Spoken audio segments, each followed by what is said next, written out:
ఈరోజు మనం నేర్చుకునబోయే అంశము ఎవరు నీ మొదటి శత్రువు. ఎవరు నీ మొదటి శత్రువు? చాలా జాగ్రత్తగా మరి ఆలోచించాల్సిన అంశం ఇది. దేవుని పిల్లలారా, ఈరోజు భూమి మీద ఉన్న మానవులు, మనుషులు, ఒకే తండ్రి పిల్లలు, పరలోకంలో ఉన్న తన తండ్రి తన ఒంటరిగా ఉండలేక తనకు పిల్లలు కావాలి అనే ఆశతో ఈ భూమి మీద ఉన్న 750 మందిని చేసి వారికి అవసరమైన ఈ ప్రకృతి కలిగించి కష్టపడి ఇప్పటికీ ఆ ప్రకృతిని అంతా నడిపిస్తూ ఈ భూమి మీద ఉన్న తన పిల్లలైన మానవులను కాపాడుతూ దేవుడు పదే ప్రారంభం నుంచి కోరుకుంటున్నాడు. ఏంటి దేవుడు కోరుకుంటున్నది మానవుడి నుండి అంటే, భూమి మీద ఉన్న మనిషి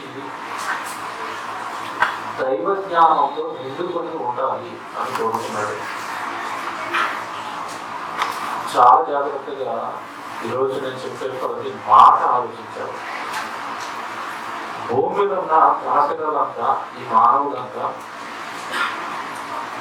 తన జ్ఞానం అనగా దైవ జ్ఞానం వాక్యంతో నిండుకొని ఉండాలి అని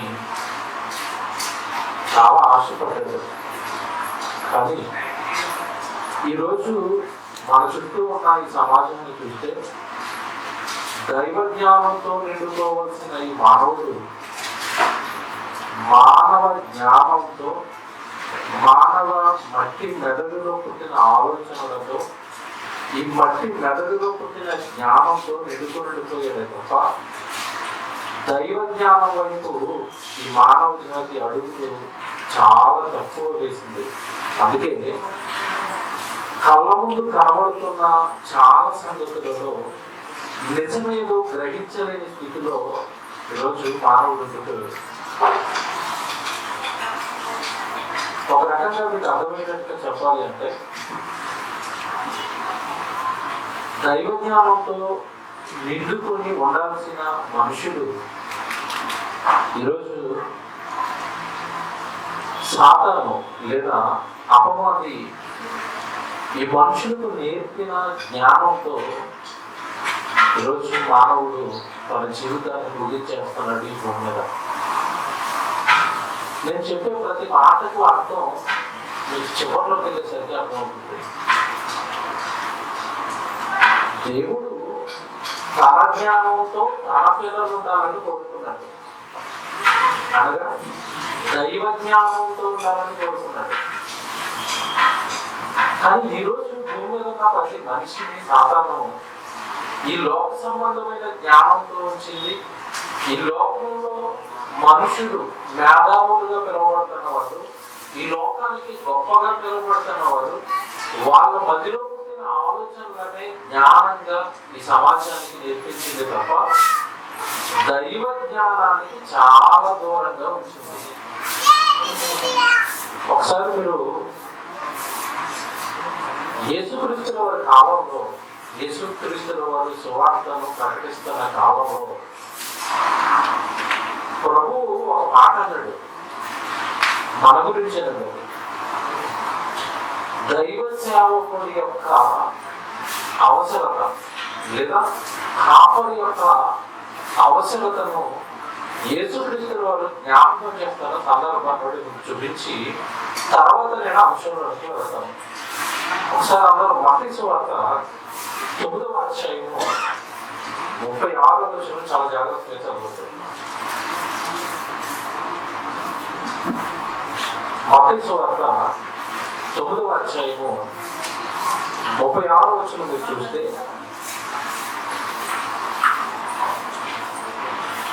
ఆయన సమూహములను చూసి వారు కాపరి లేని గొర్రెల వలె విసికి చెదిరి ఉన్నందున వారి మీద కనికరపడి అనుకుంటుంటే ఏమిటి ఈ సందర్భం మనకు చదువుతుంటే మామూలుగా ఉంటుంది, కానీ యేసుక్రీస్తు వారి యొక్క మనసులోకి వెళ్ళి ఇక్కడ రాయబడుతున్న సారం లేదా ఆయన ఆవేదన మీరు అర్థం చేసుకుంటే ఒక మాట అంటున్నాడు చూడండి, వారు కాపరి లేని గొర్రెల వల్లే విసిగి చెదరి ఉన్నందున వారి మీద కనికరపడ్డాడంట. వాళ్ళకి ఎవరు లేదు అని కనికరపడుతున్నాడు చెప్పండి ప్రభు. కాపరి లేదు, బాగా కాపరి లేదు, కాపరి లేడు. కాపరి ఎందుకు అవసరం? కాబట్టి ఈ రోజు మన చుట్టూ ఉన్న ఈ గ్రామాలు, అన్ని గ్రామాల్లో కాపర్లు ఉన్నారా, సేవకులు ఉన్నారా? అన్ని గ్రామాల్లో సువార్త ఉందా? అన్ని గ్రామాలలో దేవుడి గురించి ప్రకటించబడుతుందా? లేదు. యేసుక్రీస్తు వారు ప్రకటిస్తున్న కాలంలో కూడా అదే జరుగుతుంది. మీరు పైనుంచి చదువుకుంటూ వస్తే ఆయన సమాజ మందిరాలలో ప్రకటించుకుంటూ వెళ్తారని ఆ రోజు సువార్త ప్రకటించుకుంటూ వెళ్తున్నప్పుడు చాలా చోట్ల అసలు మందిరాలు లేవు, సేవకులు లేరు, కాపర్లు లేరు. కాపరి ఎప్పుడైతే లేడో అప్పుడు ఉన్న ప్రజలందరూ కూడా విసికి ఏం చేశారట? చెదిరిపోయారు. కాపరు లేకపోతే విశ్వాసం ఎప్పుడు ఉంటారు చెప్పండి. ఇప్పుడు వాళ్ళ మీద యేసుక్రీస్తు వారు ఏం చేస్తున్నాడు అంటే కనికరం కనికరం కనికరం, కాపరి అవసరతను తెలియజేస్తున్నాడు. అక్కడ ఇక్కడ మనం చాలా జాగ్రత్తగా ఆలోచించాలి. కాపరి లేనందుకు యేసుక్రీస్తుల వారు కనికరపడుతున్నాడు అంటే కాపరు ఉంటే ఏం జరుగుతుంది? గొర్రెలను కాస్తాడు, అదేనా? గొర్రెలను మేపుతాడు. ఇక్కడ కూడా ఆలోచించాలి. గొర్రెలను కాయాల్సిన అవసరత ఎప్పుడు ఏర్పడుతుంది చెప్పండి? ఎప్పుడు ఏర్పడుతుంది? గొర్రెలను ఎత్తుకుని పోయే తోడేలు ఉన్నప్పుడు ఖచ్చితంగా అక్కడ ఎవరు అవసరం? కాపరి అవసరం. బాగోనది అంతా. మరి ఇప్పుడు విశ్వాసులను ఎత్తుకుని పోయే తోడేలు లేదా ఈ మానవ జాతిని మోసగించే శత్రువు ఇప్పుడు ఉన్నాడా లేదా? ఉన్నాడు. సైతం ఉన్నాడు. ఇప్పుడు ఈ ప్రజలందరినీ దేవుడికి దూరం చేస్తున్నాడు. ఈ ప్రజలకి నిజ దేవుడు ఎవరో గుర్తించని స్థితిలో కూడా ఆపుతున్నాడు. ఈ లోక జ్ఞానంతో నింపుతున్నాడు, ఈ మానవ జ్ఞానంతో నింపుతున్నాడు, లోక సంబంధమైన సుఖాలతో నింపుతున్నాడు, లోక సంబంధమైన భోగాలతో నింపుతున్నాడు. ఇలా నింపుతున్నప్పుడు అక్కడ ఎవరుండాలని యేసుక్రీస్తు వారు కోరుకుంటున్నారు అంటే కాపరుండాలి. కాపరి ఉండి ఈ చెదిరిపోతున్న ఈ గొర్రెలన్నిటినీ చెదిరిపోకుండా కాపాడాలి. బాగుంది. నేను ప్రారంభంలో మాట చెప్పాను, ఈ సమాజం అంతా కూడా ఏ జ్ఞానంతో ఉండాలి అని దేవుడు ప్రారంభం నుంచి కోరుకుంటున్నాడు అంటే తన జ్ఞానంతో ఉండాలి అని కోరుకున్నాడు. అందుకే బైబిల్లో దేవుడు ఏం చెప్తాడు? ప్రసంగ గ్రంథంలో చదువుతున్నప్పుడు ఒక మాట ఉంటుంది, నీ బాల్య దినములందే నీ సృష్టికర్తను నువ్వు స్మరణకు తెచ్చుకో. అంటే నువ్వు బాలుడుగా ఉన్నప్పటి నుంచి నిన్నెవరు పుట్టించారో నీకు తెలియాలి అన్నది. అంటే చిన్ననాటి నుండి దేవుడి వాక్యంలో ఉండాలి మనిషి. చిన్ననాటి నుండి దేవుడి గురించి నేర్చుకుంటూ ఉండాలి. అంటే బాల్యంలో నుండి దేవుడిలో ఉండాలి మానవుడు అని దేవుడు కోరుకుంటే. ఈరోజు సమాజాన్ని చూస్తుంటే మనం ఎంతమంది అండి దేవుడిలో ఉన్నారు? ఎంతమంది కంటే వాక్యం తెలుసు? ఎంతమంది కంటే బైబిల్ బాగా చెప్పగలుగుతారు? ఎంతమంది కంటే బైబిల్లో ఏముందో బాగా చదివి ఈ సమాజాన్ని బైబిల్లో ఉన్న దేవుడి జ్ఞానం వైపు నడిపిస్తున్నారు? కాపరులుగా వాళ్ళ బాధ్యతను గుర్తు చేస్తున్నాడు యేసుక్రీస్తు వారు. అక్కడ కాపరు లేని గొర్రెల వల్లే వాళ్ళు విసిగి చెదరిపోయినందున వాళ్ళ మీద కనికరపడతాడంట. వీళ్ళకి కాపరుంటే ఎంత బాగును, వీళ్ళకి దేవుడి మాటలు చెబితే ఎంత బాగును, వీళ్ళని దేవుళ్ళు ఉంచితే ఎంత బాగును. ఇప్పుడు సారి చెప్తాను మీకు. కాపరి అవసరతను యేసుక్రీస్తు వారు ఎందుకు ఎంత ఉన్నతంగా జ్ఞాపకం చేస్తున్నాడో ఈ రోజు నేను చెప్పబోయే అంశం ఏంటి మీకు అర్థమవుతుందండి. గడియారం ఉందా ఎక్కడైనా? గడియారం లేదు కదండి. 1:10 నాకు ఏ టైంకి ఇచ్చారు? 1:10కి. ఓకేనా? టైం చూసుకోవాలి. ఇదే అంశం నేను సుమారు 3 గంటలు చెప్పాలి మీకు. ముందుగానే ప్రిపేర్ చేస్తున్నాను. మళ్ళీ ఆకలి అవుతుందని మళ్ళీ నాకు తెచ్చుకుంటారేమో, అయ్యారు లేక మీటింగ్ పెడితే ఇన్ని గంటలు చేయమో మళ్ళీ కూర్చోబెట్టేసి అనుకుంటారేమో ముందుగానే చెప్పేస్తాను, ప్రిపేర్ చేస్తాను మిమ్మల్ని. ఏదో సేపు మాట్లాడితే కానీ ఈ రోజు నేను ఎత్తుకున్న అంశము మనకు ఒక పట్టాన బైబిల్లో నుండి బయటికి రాదండి. ఎవరు నీ శత్రువు అని మనం ప్రశ్నించాం కదా. ఈ రోజు ఈ సమాజం దగ్గరికి వెళ్ళి మీరు అడగండి, ఎవరు మీ శత్రువు ఎవరండి అని అడగండి. అందరి నుంచి ఒకే ఆన్సర్ వస్తుందా? రకరకాల ఆన్సర్లు వస్తాయి. చెప్పండి, రకరకాల ఆన్సర్లు వస్తాయి. కోడల గారి దగ్గరికి వెళ్ళి, అమ్మ ఎవరమ్మా మీ శత్రువు ఎవరమ్మా అంటే ఎవరి పేరు చెప్తే చెప్పండి. ఉంది కదా మీ ఇంట్లో గయ్యాలి, ఎవరు? మా అత్త. అంతే కదండి. బాగా బిజీగా ఉద్యోగంలో బాగా స్ట్రెస్ అయిపోతున్నాడు, ఉద్యోగంలో బాగా నలిగిపోతున్న వ్యక్తి దగ్గరికి వెళ్ళి ఎవరు మీ శత్రువు ఎవరయ్యా అని అడిగితే ఏం చెప్తాడు? ఉన్నాడు కానీ రాక్షసుడు, ఎవరు? మా బాసుడు. వాడంత దుర్మార్గుడు, వాడంత పరమ శత్రువు నాకు లోపల ఇంకొకడు లేడు. ఇప్పుడు ఒక్కొక్కరిని కలుపుతుంటే ఒక్కొక్క ఆన్సర్ వస్తుంది. అత్తను అడిగితే కోడలను చూపిస్తుంది, కోడలను అడిగితే అత్తను చూపిస్తుంది. ఏమంటే ఇక్కడ నలిగిపోతున్న వ్యక్తిని అడుగుతుంటే బాసుని చూపిస్తాడండి. భారతదేశాన్ని మీ శత్రువు ఎవరని అడిగాం అనుకోండి, ఏం చెప్తారు చెప్పండి? ఒకప్పుడు ఒకటి ఆన్సర్ 2 వస్తున్నాయి. దాయాదు దేశాలని పక్కన ఉన్న పాకిస్తాన్ చూపించేవారు. ఇప్పుడు ఎవరిని చూపుతున్నారు? చైనా. తెలంగాణ ముఖ్యమంత్రి గారు కేసీఆర్ గారిని అడిగాం అనుకోండి, ఆయన 2 పేర్లు చెప్తాడు. మీకు ఎవరండి శత్రు రాష్ట్రం అంటే పక్కన కోర్టులు, మాకు కోర్టులో తయారైందండి, మా నీళ్ళు ఎదిగిపోతున్నారండి. అవన్నీ రాజకీయాలు మాకు వద్దండి. అవి అంటే రాష్ట్రానికి మరొక రాష్ట్రాన్ని శత్రువుగా చూపిస్తుంది, దేశానికి మరో దేశం శత్రువుగా చూపిస్తుంది. ఇక కుటుంబంలోకి వెళ్ళిపోతే అన్నదమ్ములే శత్రువులు అయిపోతున్నారు ఈ మధ్యకాలంలో. దేనికోసం? ఆస్తుల కోసం. నా శత్రువు ఎవడో కదండి మా తమ్ముడు అండి, నా పొలంలో ఆనకరం ఎక్కువ ఎత్తుకుపోయి అంటాడు. ఆస్తి గొప్ప కథ దగ్గర ఏమొస్తుంది? శత్రుత్వం. మన ఈ మధ్యకాలంలో నుండి మా చర్చ ఉంటుందండి చందానగర్లో. మా చర్చ ఉండేది చందానగర్లో. మీరు వార్త న్యూస్ ఉంటారు. మా చందానగర్లో ఒక అబ్బాయిని చంపేశారు. పరువు హత్య. అబ్బాయి క్యాస్ట్ వేరు, అమ్మాయి క్యాస్ట్ వేరు.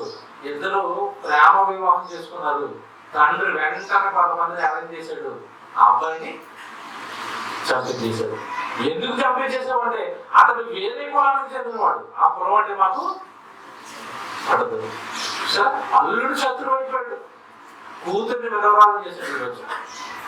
అంతకుముందు ఒక వార్త విన్నాం మనం, మారుతీలో మీకు తెలుసు. చేసిన కూడా ఏంటి? అల్లుడు తక్కువ కులానికి చెందినవాడని అతను కూడా ఏం చేశాడు? పోనీ ఇక్కడ ఏమన్నా కలుపుకున్నాడా మారుతీలో? అతను కూడా ఏమైపోయాడు చెప్పండి. ఇప్పుడు ఆత్మహత్య చేసుకుంటే అతను కూడా చచ్చిపోయాడు. ఏమిటి వీళ్ళందరూ ఎందుకు చచ్చిపోతున్నారంటే బాగా వినదండి. ఇప్పుడు దైవ జ్ఞానంలో తీసుకెళ్తారు. ఇప్పుడు ఒక వండర్ఫుల్ నాలెడ్జ్ అండి బైబిల్కి హ్యాట్స్ ఆఫ్ అండి. నిజానికి సృష్టికర్త రాయించిన ఈ గ్రంథంలోనికి మానవులు అందరూ వస్తే ఈ హత్యలు అవుతాయి. శత్రువు ఎవరు ముందు గమనిస్తారు. ఆ శత్రువు బారిన పడిపోకుండా ప్రతి ఒక్కడి ప్రాణాన్ని నిలబెట్టుకుంటారు. వండర్ఫుల్ మెసేజ్ అండి, మీరు వినాలి జాగ్రత్తగా. ఎవరిని శత్రువు అంటే ఎవరి దగ్గర కామన్ ఆన్సర్ లేదు. కానీ ఈరోజు దేవుడు అడగాలి, ప్రభువా ఎవరు మా శత్రువు ఎవరు? తండ్రి ఏమి రాయించావు శత్రుత్వం గురించి బైబిల్లో అంటే? ఏమిటి నేను బైబిల్ను ప్రతిసారి చెప్తానండి. బైబిల్ గుడ్డిగా మనం నమ్మాల్సింది ఒకటే, ఏంటి అంటే బైబిల్లో లేదు అంటూ ఏమి లేదు.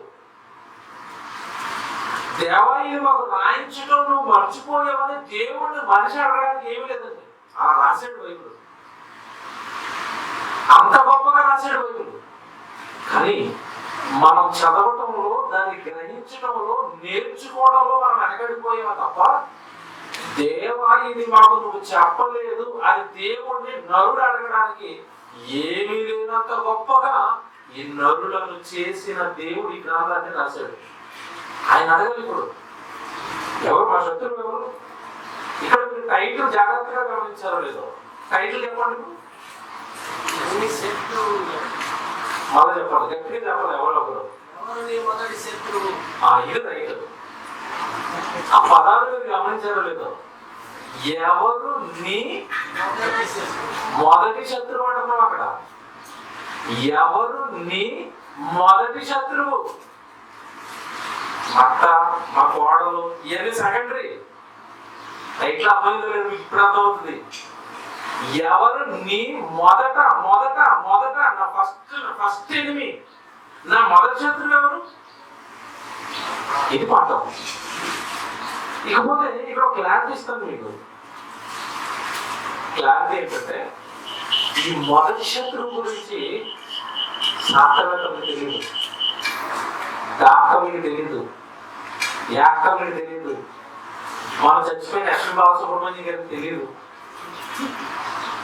ప్రణబ్ ముఖర్జీ గారికి తెలియదు, ముఖ్యమంత్రి గారికి తెలియదు, ఎమ్మెల్యే గారికి తెలియదు, కార్పొరేటర్ గారికి తెలియదు. ఇది అందరి పేర్లు ఎందుకు చెప్తున్నానంటే, అసలు ఎవరికి ఎవరి గురించి తెలియదు? మొదటి శత్రువు గురించి తెలియదు. బాగా వినాలి. ఎందుకు ఇదంతా ఒక ఎత్తండి. వాళ్ళు ఎవరికి తెలియదంటే ఓకేనండి, కానీ క్రైస్తవులకు మాత్రం తెలుసండి. క్రైస్తవుని ఎవరు మీ శత్రువు ఎవరంటే ఏం చెప్తారు చెప్పండి, తక్కువ రాసి వచ్చేది. అందుకే టైటిల్ తెలుగు వేశాను నేను. ఎవరు మీ శత్రువు అని వేయలేదు అక్కడ. ఎవరు వేసాను? వాడు కూడా సెకండ్ ప్లేసే, మొదటి రోజు చేస్తాను. ఇప్పుడు నేను క్రైస్తవులను అడిగితే ఎవరు మీ శత్రువు అంటే సైతాన్ అంటున్నారు. ఎవరో ఒకడు దొంగడు అని పేరెడిపోయిన తర్వాత ఎక్కడ దొంగదనం జరిగిన చోట ఎవరికి అడుగుతుంది? వాడికి కదండి. చాలా మంది గుడికి ఎందుకు రాలేదామా అని అడిగితే ఏం చెప్తారు తెలుసా? ఏదోనండి సాతాను అలా మాయ చేస్తాడండి. ఏం మాయ? ఇంటికి బంధువులు వస్తే గుడికి రాదు చాలా మంది. అది సైతానా? నువ్వు సుఖమే గడపడానికి, నువ్వు ఎంజాయ్ చేయడానికి, నువ్వు సోది గొప్పలు పెట్టుకోవడానికి కాదు గుడి మానేసి ఆ నేరం కాస్త ఎవరి మీద గెట్టేస్తారు? ఆడ ఒక దొరికాడు అమాయకుడు కదండి. మనం ఏం చేసినా ఎవరు ఎక్కడ లేయచ్చు. ఏమయ్యా మా ఈ కష్టంలో కదా చక్కగా మందు మానేసావు, చక్కగా గుడికొస్తున్నావు, బాగున్నావు, మళ్ళా ఎందుకయ్యా మళ్ళా పుచ్చుకున్నావంట. మరి సిస్టర్ వచ్చి బాధపడుతుంది, ప్రార్థన చేయమని అడిగితే ఆయన ఏమన్నా తెలుసండి? ఏమోనండి సాతాన్ సాతాన్ లాగిందా బాటిల్ లాగిందా చెప్పండి. నీ నాలుగును అదుపు చేసుకోలేక నువ్వు తాగేసి ఎవరెక్కడ లేస్తాను అది అన్నట్టు ఒకడు దొరికేదంటే ఎవరు? సాతాన్ సాతాన్ సాతాన్ సాతాన్. ఆడు ఏం చేద్దాం, ఆడు పోతాడు. ఒక రకంగా ఆడుకోవడానికి ఇదే ఈడెందుకు చేసి నా అకౌంట్లో వేస్తున్నాడు. అవునా కదా చెప్పండి. స్వతహాగా మనం చేసుకునే ఉంటాయండి, మనం చేసుకునే వాడి అకౌంట్లో ఏంటండి? అసలు సైతాన్ని ఎవరి దగ్గరకు వస్తాడు తెలుసండి? అసలు బైబిల్ ఎవరి దగ్గరకు వస్తాడు చెప్పండి?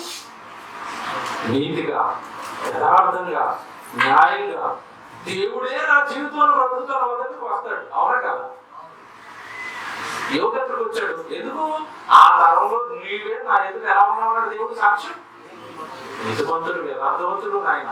కనుక సైతాన్ని కోరుకుంది యోగుని. అసలు మన గుడికే వెళ్ళాం, కానీ చేసిన తప్పులన్నీ మాత్రం ఎవరు చేస్తాం? ఎంత దారుణం ఇది.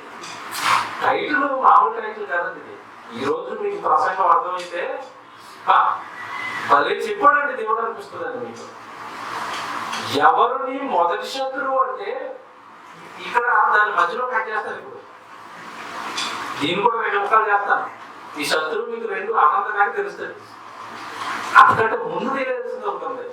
ఏంటో తెలుసా? ముందు తెలియాల్సింది ఏంటంటే,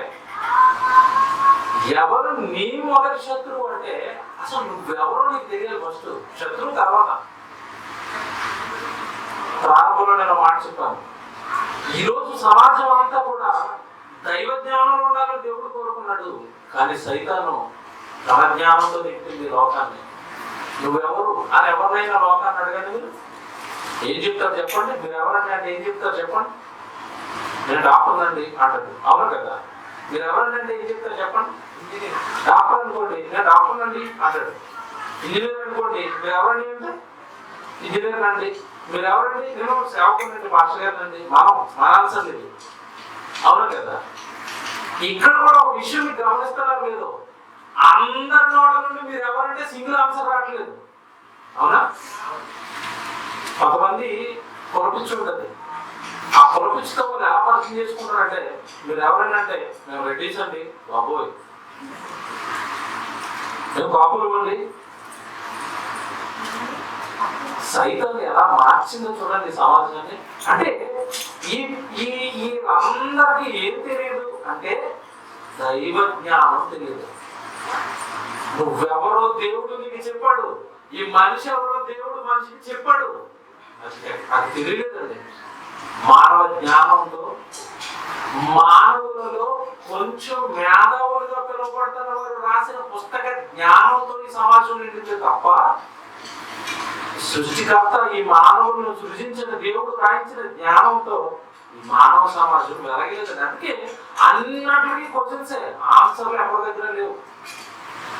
సంస్కారం ఎలా ఉంటుందంటే ఒకే ఆన్సర్ వస్తుందా, రకరకాల ఆన్సర్లు వస్తాయి చెప్పండి? సంస్కారం ఎలా ఉంటుందంటే ఒకటే ఆన్సర్. ఎలా ఉంటుంది? చూడడానికి తెల్లగా ఉంటుందండి, తింటే తీయగా ఉంటుంది. ఆన్సర్ మారుతుందా? మారదు. అమెరికా వాళ్ళ దగ్గరికి వెళ్ళి షుగర్ ఎలా ఉంటుందంటే పొలగా ఉంటుంది. అక్కడ వాడు కూడా ఏముంటాడు? ఆన్సర్ మారట్లేదు. తినే పదార్థం దగ్గర ఒకటే ఆన్సర్. నీళ్ళు ఎలా ఉంటాయంటే ఒకటే ఆన్సర్. ఆకాశం ఎలా ఉంటుంది ఒకటే ఆన్సర్. సూర్యుడు ఎలా ఉంటాడు ఒకటే ఆన్సర్. మనిషి ఎవడు లేదు. చాలా జాగ్రత్తగా ఉండాలి. ప్రేమ దేవుడులారా, మనిషి ఎవరు మనిషికి అర్థం కావాలి అంటే ఈ మానవ జాతి మొత్తం చేతులు పట్టుకుని యేసుక్రీస్తుల వారి దగ్గర నిలబడాలి. ఎందుకంటే ఆయనే గురువు ఈ ప్రపంచం మొత్తానికి. దేవుడి గురించి చెప్పాలి అన్నా, మనిషి గురించి చెప్పాలి అన్నా, మొత్తం ఈ విశ్వానికి మానవులందరికీ గురువు ఎవరంటే యేసుక్రీస్తుల వారు. ఆయన నోట పడిందంటే ఒక పదం, అది ఈ ప్రపంచం పట్టుకొని ఉంటే ఆ పదాన్ని కనుక ఆలోచించుంటే మనిషి ఎవరు మనిషికి అర్థమయ్యేదండి. యేసుక్రీస్తుల వారు ఒక మాట చదువుతున్నారు, యోహాను సువార్త చూడాలి. ఇక్కడ నుంచి చాలా జాగ్రత్తగా చాలా వాక్యాలు ఇస్తాను, చాలా రెఫరెన్స్ ఇస్తాను. బైబిల్లో చాలా సందర్భాలు ఎప్పుడు మేము దిద్దుతాను, అన్ని నోట్ చేసుకోవాలండి. బైబిల్ నోట్ చేసుకోండి, వినండి, జాగ్రత్తగా రాసుకోండి, గ్రహించండి, అర్థం కాకపోతే చదవడం మళ్ళీ అడగండి. యోహాను సువార్త 6వ అధ్యాయము 63వ వచనం చదువుదామండి.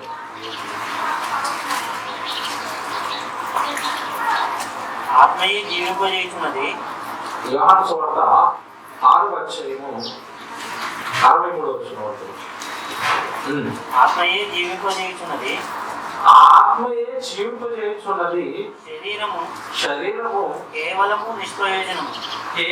నిష్ప్రయోజనము అన్నది. ఈ సందర్భం అర్థం కావాల్సి ఉంది. ఏ సందర్భంలో యేసుక్రీస్తు వారు మాట్లాడుతున్నారు? బైబిల్ ఎప్పుడు కూడా అంటే బైబిల్ అర్థం కాకపోవడానికి చాలా మంది చేస్తున్న ఒక పొరపాటు ఉంది. పొరపాటు ఏంటంటే బైబిల్ అలా చదువుకుంటూ వెళ్ళిపోతున్నప్పుడు మధ్యలో వాళ్ళకి ఇష్టమైన ముక్కలు కట్ చేశారు. ఆ ముక్క కట్ చేయడం వల్ల దాని యొక్క పూర్తి సారం, ఆ పూర్తి భావం అనేది అర్థం కాలేదు. ఇప్పుడు బైబిల్ ఎలా చదవాలి అంటే బైబిల్ పై నుండి కింద వరకు మొత్తం చదువుకుంటా వెళితేనే ఆ మధ్యలో రాయబడుతున్న వాక్యం యొక్క సారం, భావం అనేది మనకు అర్థమవుతుంది. ఇప్పుడు చదువుకుంటే ఈ యోహాను సువార్త 6వ అధ్యాయంలో అక్కడ ఒక సంఘటన జరిగింది. ఆ సంఘటన జరిగిన తరువాత ఆ సంఘటనను ఉద్దేశించి యేసుక్రీస్తు వారు మాట్లాడుతున్న సందర్భం అది. ఏం జరిగింది అంటే యేసుక్రీస్తు వారు ఎక్కడికి వెళ్ళినా కూడా ఆయన చుట్టూ వాక్యం ఉండడానికి వచ్చే వారికి అప్పుడప్పుడు చేపలు పెట్టేవాడు, రొట్టెలు పెట్టేవాడు, మీకు తెలుసు. అలాగే వారికి ఎవరికైనా ఆరోగ్యాలు బాగోకపోతే వాళ్ళ అనారోగ్యాలన్నీ తీసేవాడు. ఇవన్నీ చేస్తూనే ముఖ్యంగా ఆయన చేసే పని ఉంటుంది ఒకటి. ఏంటా పని అంటే వాక్యం చెప్పేవాడు. అవునా కదా? మీరు ఆలోచించండి. యేసుక్రీస్తు వారు ప్రతి చోట స్వస్థతలు చేసి వదిలేశాడు. వాక్యం చెప్పాడు. చెప్పండి, వాక్యం చెప్పాడు. ఈ రోజు మన క్రైస్తవ్యంలో చాలా మంది సేవకులుగా దేవుడు మన పైన ఒక గురుతర బాధ్యత పెట్టాడు. అదేంటంటే సేవ చేయడం ఎంత ముఖ్యమో సేవలో ఉన్న దొంగలను విశ్వాసులకు పట్టించడం కూడా అంతే ముఖ్యం. అది మన బాధ్యత. అబద్ధ బోధకులు వస్తారు, జాగ్రత్త. విశ్వాసులను గోడ చేస్తారు, జాగ్రత్త. మీరు కాచుకోండి, మీ విశ్వాసులు మీరు కాచుకోండి అన్నాడు. కాపరులుగా మన పైన ఉన్న బాధ్యత. గొర్రెలను మేకలను ఒక యజమానుడు కాస్తున్నప్పుడు తోడేలు వచ్చి ఎత్తుకుపోతుందా, నక్క వచ్చి ఎత్తుకుపోతుందా అని వాటిని కాయాలి. అలాగే మన పైన బాధ్యత పెట్టాడు. ఈరోజు చాలా మంది క్రైస్తవ్యంలో సభలు పెట్టి సభలో వాక్యం చెప్పాల్సింది పోయి ఆ సభంతా కూడా ఏం చెప్తున్నారు అంటే రోగాల గురించి చెప్పడం, ఆశీర్వాదాల గురించి చెప్పడం. మరి వాళ్ళ బ్రతుకుల గురించి చెప్పవా? వాళ్ళు మార్చే వాక్యం చెప్పవా? వాళ్ళ పాపం మానేమని చెప్పవా? పరలోకం ఉందని చెప్పవా? పాపం చేస్తే నరకానికి చేరిపోతామని చెప్పవా? ఇవేం చెప్పట్లేదండి. సభంతా కూడా దేని మీద నడిపిస్తున్నారు అంటే స్వస్థతల మీద, వరాల మీద, ఆశీర్వాదాల మీద తప్ప వాక్యాన్ని చాలా తక్కువ చెప్తున్నారు. కానీ యేసుక్రీస్తు వారు అలా చేయలేదు. ప్రారంభంలో 3 రోజులు వాక్యం చెప్పిన తర్వాత అవసరమైతే ఆహారం పెట్టాడు. ప్రతి చోట పెట్టలేదు. మళ్ళీ ఒక పక్క వాక్యం చెప్తున్నాడు, ఒక పక్క ఆహారం పెడుతున్నాడు, ఒక పక్క స్వస్థతలు చేస్తున్నాడు. అన్ని చేశాడు అక్కడ ఆయన. ఈరోజు ప్రజల్ని మాయ చేయడానికి కేవలం ఒకదాన్ని పట్టుకుంటున్నారు కొంతమంది. మీరు గ్రహించాలి, బాధ్యత. ఎందుకంటే ఎబ్రీ పత్రికలో మన గురించి దేవుడు ఒక మాట రాశాడు. ఏ మాట అంటే వారు ఆత్మలకు లెక్కలు అప్పచెప్పవలసిన వారుగా మిమ్మల్ని కాల్చున్నాడు అన్నాడు దేవుడు. మనం దేవుడికి లెక్క చెప్పాలి. ఒక ఆత్మకు సరైన వాక్యం లేకపోయినా, ఒక ఆత్మ మారకపోయినా వాళ్ళ లెక్క మనల్ని అడుగుతాడు. ఎబ్రీ పత్రికలో దేవుడు చెప్తున్నాడు అదే. కనుక సత్యాన్ని సత్యంగా విశ్వాసులకు మనం అందించగలుగుతున్నామా లేదా అని ఎప్పుడు మళ్ళీ మనం చెక్ చేసుకుంటూ మన సంఘాన్ని, మన వాక్యాన్ని చెక్ చేసుకుంటూ ఉండాలి. ప్రేమను దేవుడు కలగలరా? ఈ సందర్భంలో ఏం జరుగుతుంది అంటే యేసుక్రీస్తు వారు ఎక్కడికి వెళ్ళినా చేపలు పెడుతున్నాడు, ఎక్కడికి వెళ్ళినా ఆహారం పెడుతున్నాడు. ఇది గమనించిన ఆ రోజున జన సమూహం యేసుక్రీస్తు వారు చెప్పే వాక్యాన్ని విడిచిపెట్టారు. కేవలం రొట్టెలు తినడానికి, చేపలు తినడానికి యేసుక్రీస్తు వారు వెనకాల వెళ్తామని కోపం వచ్చింది యేసుక్రీస్తుకి. మీరు ఎక్కడ ఉంటుంది అంటే మీరు ఇప్పుడు 6వ అధ్యాయము 63 చదువుతున్నారు. మీకు ఇది అర్థం కావాలంటే 22 నుంచి చదవాలి. ఇదే 6వ అధ్యాయము 22 నుంచి మీరు చదివితే అక్కడ జన సమూహం పైన కోపపడ్డాడు. మీరు ఎందుకైనా వెనక్కి తిరుగుతున్నారు? నేను పెట్టే రొట్టెలు తినడానికి, నేను పెట్టే చేపలు తినడానికి వస్తున్నారే తప్ప నిత్య జీవాన్ని ఇచ్చే పరలోకము కన్నతండ్రి జీవవాక్యం మిమ్మల్ని బ్రతికించేది, మిమ్మల్ని పరలోకానికి నడిపించేది, మీ పాపాలను ఎత్తి చూపేది, మీ బ్రతుకులను సరిదిద్దేది, వాటిని వినడానికి, వాటిని గ్రహించి మీ బ్రతుకులు మార్చుకోవడానికి మీరు నా వెంట రావటం లేదు. అక్షయమైపోయి ఆహారం కొరకు మీరు కష్టపడకండి. క్షయమైపోతుంది. అక్షయమైన ఆహారం ఉంటుంది. నేను పెట్టే రొట్టెలు, చేపలు క్షయమైపోయే ఆహారం. అది ఈ రోజు తింటే అరిగిపోతుంది, మళ్ళా ఆకలేస్తుంది మీకు. కానీ నేను ఇచ్చే జీవాహారం ఉంది చూసారు, వాక్యం. అది జీవజలం, మిమ్మల్ని పరలోకానికి నడిపించేది, నిత్య జీవాన్ని ఇచ్చేది. దాని కొరకు నన్ను వెంబడించండి అన్నాడు. వీళ్ళు ఎప్పుడైతే కేవలం ఈ శరీరం మాయగా ఉండి శరీరం కొరకే యేసుక్రీస్తు వారిని వెంబడిస్తున్నారో అప్పుడు ఈ 63వ వచనం చెప్తున్నాడు. ఇప్పుడు చదవండి, అర్థమవుతుంది మీకు. 63వ వచనం ఇప్పుడు చదవండి. ఏమంటున్నాడు? ఆత్మయే జీవింపజేయుచున్నది, శరీరం కేవలం నిష్ప్రయోజనం. మనిషి అనగానే మీరు ఎంతకాలం మీకు ఏమర్థమైంది అంటే, మీరు అనగానే మీకు ఏమర్థమైంది అంటే ఈ శరీరమే, దీనికి తిండి కావాలి, దీనికి బట్టలు కావాలి, దీనికి ఏదో కావాలి లోకంలో, ఇవి దొరికితే మాకు చాలు అనుకున్నాను వెంబడిస్తున్నారయ్యా. మీరు మోసపోతున్నారు. మీకు తెలియాల్సిన ఒక సంగతి ఉన్నారు. ఓపెన్ చేశాడు అసలు సంగతి. ఏం ఓపెన్ చేశాడు అంటే మనిషి అనగానే కేవలం శరీరం మాత్రమే కాదు, ఇంకోటి ఉందని చెప్పాడు. ఏంటది? ఆత్మ. ఇదండి విషయం. మీరు ఎందుకయ్యా నా వెనకాల రొట్టెల కోసం చేపల కోసం మీ శరీరం కోసం తిరుగుతున్నారు తప్ప లోపల ఉన్న అసలైన దాన్ని నెగ్లెక్ట్ చేస్తున్నారు. ఏంటి అసలైంది? ఆత్మ. ఇక్కడ ఇంకొక హైలైట్ పాయింట్ చెప్పాడు యేసుక్రీస్తు వారు. ఏం చెప్పారు అంటే ఆత్మయే జీవింపజేయుచున్నది, శరీరం కేవలం. కానీ ఈ మాట ఈ రోజున సమాజం ఒప్పుకుంటుందా?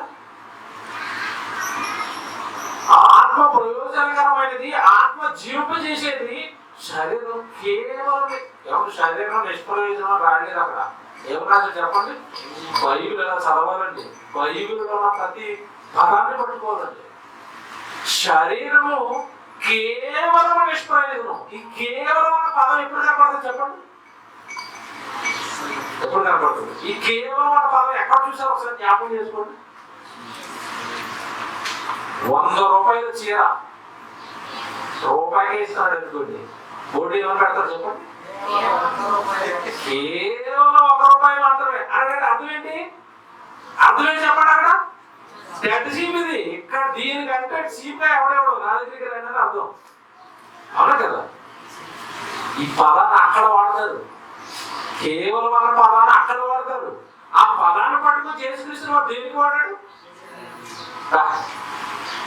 ఆత్మయే జీవింపజేయుచున్నది, శరీరం కేవలం. బాలు గారు పాటలు పాడినంత కాలం ఏమన్నారండి? గాన గాంధర్వ. ఎవరికి?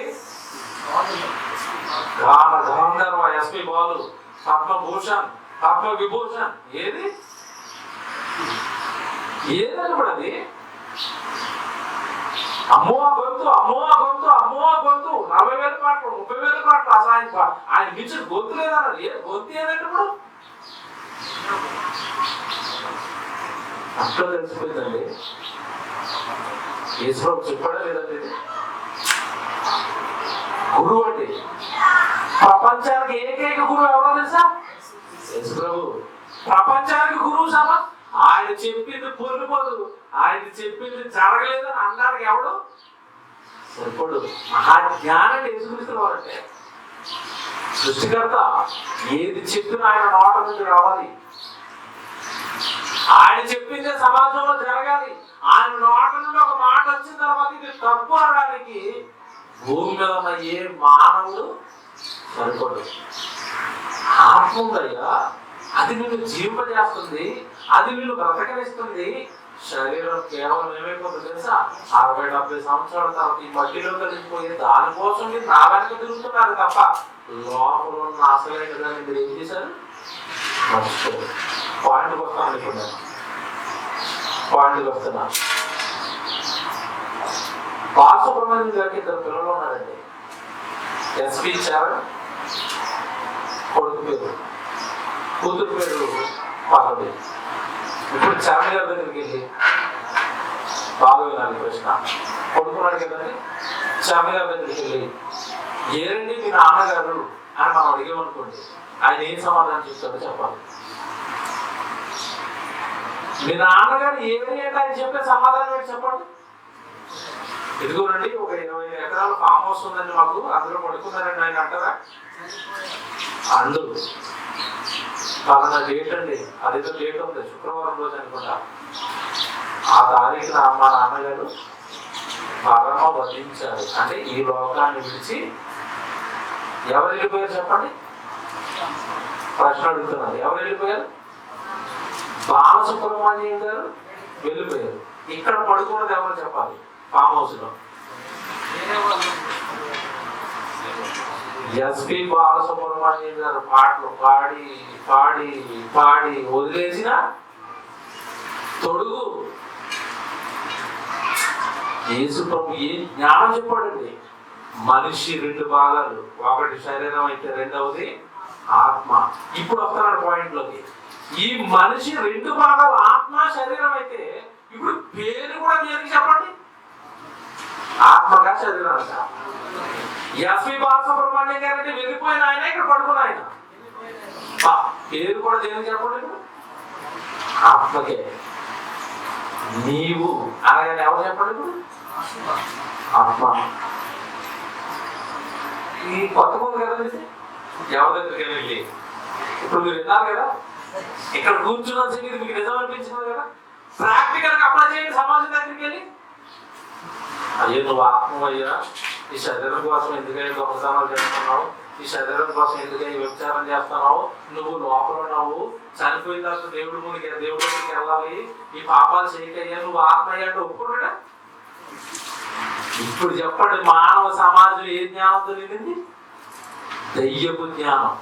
దేవుడు ఏ జ్ఞానంతో నిండుకుని ఉండాలని కోరుకున్నాడు? దేవుడి జ్ఞానం. ఏం విడగొట్టాడండి యేసుక్రీస్తు వారు, ఏం విడగొట్టాడు చూసారా? నాయన మీరు అనగానే ఆత్మలు, ఆ ఆత్మ దేవుడి పని చేయడానికి ఈ లోకంలో 60-70 సంవత్సరాలు ఉండడానికి దేవుడు కట్టిన తొడుగు, దేవుడు కట్టిన ఇల్లే నేను ఉంటున్నా దేహం. తల్లిగర్భంలో 9 నెలలు ఆయనే కట్టాడు దీన్ని. మళ్ళీ ఆయన తప్ప ఈ ఇంటిని మళ్ళీ ఎవరు కట్టలేదు. యెహోవా ఇల్లు కట్టించని ఎడల దాని కట్టుబడి ప్రయాసము అర్థం. యెహోవా ఇల్లు అంటే ఇది అనుకున్నారు. మళ్ళీ యెహోవా ఇల్లు కట్టించని ఎడల అంటే మీ ఇల్లు అనుకున్నారు. ఏ ఇల్లు గురించి అనుకున్నారు? దేని గురించి అండి? దేహమే దేవుని ఆలయం. దేహం దేవుడు, ఇది ఆయన కడతాడు, నిధులు ఆయన ఉండడానికి ఉండనిచ్చారా? తరివేశారు కదా, ఆయన తరివేశారు. ఏసుకోమంటాడు, హృదయం అనే తలుపులతో నిలుచుంటే ఏం కొడతాడంట? డోర్ ఓపెన్ చేయండి, డోర్ ఓపెన్ చేయండి, లోపలికి వస్తాను. మరి లోపల ఉన్నారు సైతాను. లోపల సైతాన్ ఉన్నాడు, దేవుడేమో బయట ఉన్నాడు. ఓ తలుపు కొడతాడు, నాయన వస్తాయి తినాయన లోపలికి వస్తాను. వద్దు, నువ్వు ఉంటే మేము పాపం చేయడానికి ఉండదు, నువ్వు ఉంటే మేము అబద్ధాలు ఆడడానికి ఉండదు, నువ్వు బయటే ఉండు, మేము పాపులుగానే ఉంటాం, మేము ఇలాగే నరకానికి వెళ్ళిపోతాం. సమాజానికి దయ్యం పట్టిందండి ఈరోజు. సమాజానికి దైవ జ్ఞానం లోపించిందండి ఈరోజు. అందుకే అంటున్నాడు యేసుక్రీస్తు వారు, కాపరి లేని గొర్రె లేని వాళ్ళ మీద ఏం చేస్తున్నాడు? కనికరపడుతున్నాడు. ఎందుకంటే కాపరుండి ఈ విషయాలన్నీ వాళ్ళకి చెప్పేవాడు, కాపరుండి ఈ వాక్యాలన్నీ వాళ్ళకి చెప్పేవాడు, కాపరుండి ఈ జ్ఞానంలో వాళ్ళు పెంచేవాడు. చెప్తారు ఈ సంగతులన్నీ. దేవుని పిల్లలారా, ఇప్పుడు తీసుకెళ్తానండి బైబిల్లోకి. నేను చెప్పిన ప్రసంగం అంతా వాక్యాల రూపంలో ఇప్పుడు బైబిల్లో చూపిస్తాను. రోమిలికి రాసిన పత్రిక చాలా స్పీడ్గా చాలా వాక్యాలు రాసుకోవాలి. ఇప్పుడు ప్రసంగం చెప్పేశాను, ఆ వాక్యాలన్నీ బైబిల్లో నుండి ఇప్పుడు మీకు చూపిస్తాను.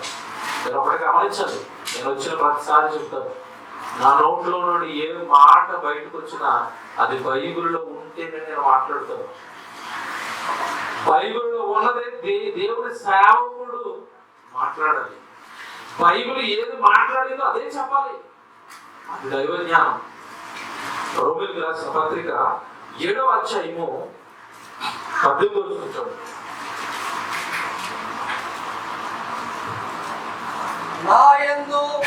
రోమిలికి రాసిన పత్రిక 7వ అధ్యాయం 18వ వచనం చదువుతున్నారు. నాయందు అనగా నా శరీరమందు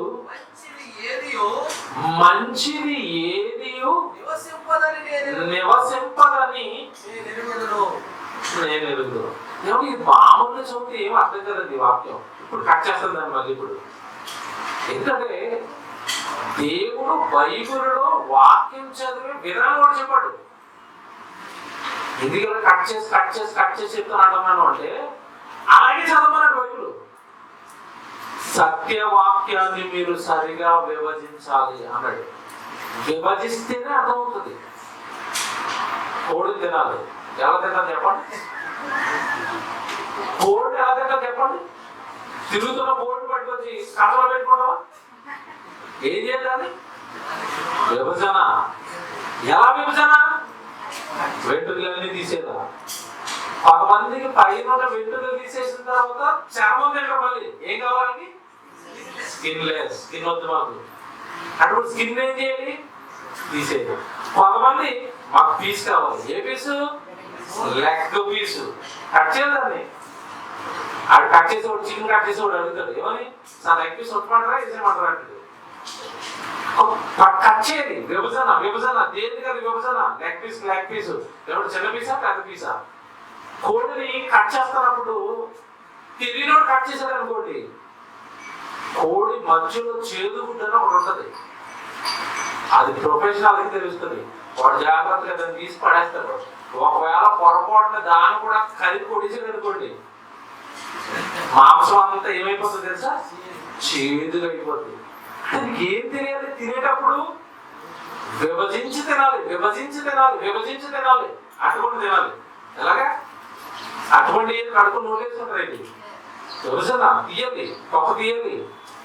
యాపిల్ పండు ఒకలా తినాలి, దానిమ్మ పండు ఒకలా తినాలి, దానిమ్మ పండు అది తినే విధానం వేరు. మళ్ళీ దాన్ని విప్పాలి, విప్పిన తర్వాత లోపల గుడ్లన్నీ తీసుకోవాలి, అవి మాత్రం తినాలి. విభజన విభజన విభజన విభజిస్తేనే అర్థమవుతుంది. ఇప్పుడు ఈ వాక్యాన్ని వినకపోతే ఎంత వండర్ఫుల్ గా మాకు అర్థమవుతుంది. చూడండి 18వ వచనం. నాయందు అనగా అన్నాడు అంటే అర్థం ఏంటి? వంకాయ అనగా అన్నారంటే ఈ వంకాయ గురించి పూర్తిగా చెబుతున్నారని అర్థం. అవునా? సెల్ ఫోన్ అనగా, కెమెరా అనగా, టీవీ అనగా అంటే అర్థం ఏంటి? పూర్తి వివరణ ఇస్తానని వినండి. ఇప్పుడు పౌలు గారు అంటున్నాడు నాయందు అనగా, చూసి ఎలా చెప్తున్నాడు?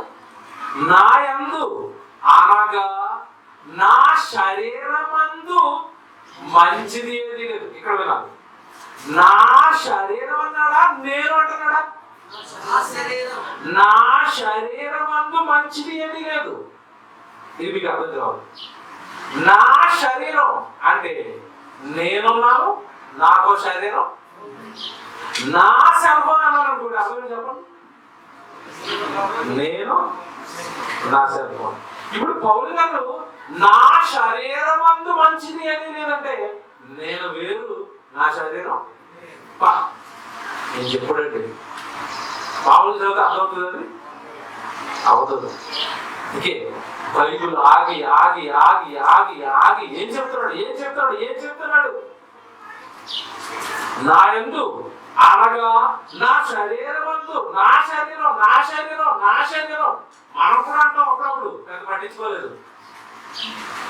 మీ కాలు దెబ్బ తగిలేసింది, రక్తం కారిపోతుంది, వెంటనే డాక్టర్ దగ్గరికి వెళ్ళిపోయారు. ఏం చెప్తారు చెప్పండి డాక్టర్? డాక్టర్ గారు నా కాలుకి దెబ్బ తగిలిందండి.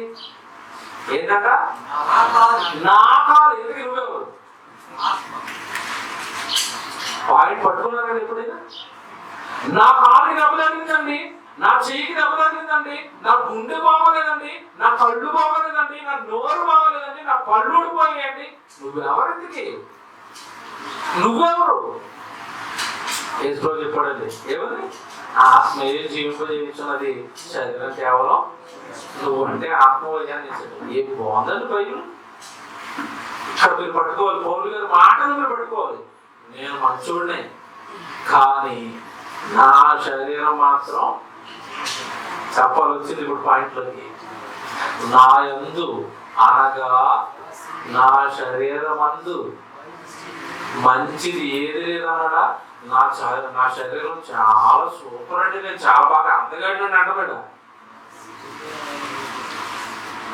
ఏమంటే నిద్ర లేచిన వెంటనే ప్రతి మనిషి పొద్దున లేవగానే వెళ్ళిపోయి ఎక్కడ చెప్పండి? అర్థం. ఎందుకు చెప్పాలి? ఎందుకు మొహం ఎలా ఉందో, నిన్నటికి ఈ రోజుకి ఏమైనా మార్పులు వచ్చాయా? తెల్ల వెంట్రుకలు ఏమైనా కాస్త పెద్ద అయితే వెంటనే అన్ని చేయాలి. ఎందుకు? ఈ తెల్ల వెంట్రుకలు కనబడితే మన సమాజానికి ఎలా కనపడదు? మళ్ళీ అసలు అయిపోయాడండి. నా వయసు కనపడకూడదు. శరీరం ఏమైనా నొడతలు వచ్చేసాయా? మొహం మీద ఏమైనా పొక్కులు వచ్చేసాయా? స్త్రీలు బాధలు అంతా ఇంకా కాదండి. అమ్మో మీరు హైదరాబాద్కి రావాలి, చూడలేము వాళ్ళకి అరకు దండం. అది మొఖాలు చూడలేమండి. ఇంతమంది నా కోటింగ్ మొఖాల మీద. స్త్రీలు ఒకప్పుడు బయట ముగ్గేసేవారు, అదే ముగ్గు ఇప్పుడు దేనికి వేసుకున్నారు తెలుసా? మొహాలు రంగు రంగు అందంగా కనపడాలి. నేను దేవుడు చక్కటి కవరేసాడండి పెదలకు. మా పెదలు స్వతహాగా అనుకుంటా చెప్పండి, చక్కగా అటు ముదల రంగు ఇటు లేత రంగు కాకుండా కనిపించిన ఎరుపులో ఉంటాయండి మా పెదలు. ఎంత బాగుంటాయండి, చాలా బాగుంటాయి. ఆయన అలాగే వేస్తే నువ్వు కాస్త రంగు తక్కువ వేసా మేము వేస్తామని వేసారు. ఏంటంటే దాన్ని లిప్టిక్. మీకు సంగతి తెలుసా లేదు? ఒక సీక్రెట్ చెప్తానండి ఇప్పుడు మీకు. సినిమా హీరోయిన్లు అందరూ ఆల్మోస్ట్ క్యాన్సర్ గా చచ్చిపోతారండి. ఎందుకు చచ్చిపోతారు తెలుసండి? వాళ్ళు వాడే కాస్మోటిక్స్ అని, ఈ లిప్స్టిక్స్ కానివ్వండి, ఈ ఐబ్రోస్ కానివ్వండి, వాళ్ళు గంటల కనబడండి ఊపిరి సాగులు ఆ మేకప్ లో ఉండటం కానివ్వండి, చివరికి అది ఎలా మారిపోతుంది తెలుసండి? వాళ్ళ బాగా క్యాన్సర్. శ్రీదేవి గారు మీరు సినిమాలు చూశారు కదా, చచ్చిపోయినప్పుడు ఆవిడ శవాన్ని మొక్కలు చూపించారు చూడండి సార్, యూట్యూబ్ లో ఉంటది. అసలు ఈవిడైనా పెద్దది మనకి. వాడి వాడి వాడి చర్మం అంతా పాడైపోయిందండి. మైకేల్ జాక్సన్ మీకు తెలుసు కదా, వాడి మొహం చూడండి, ఒరిజినల్ మొహం చూడండి, మేకప్ మొహం చూడండి.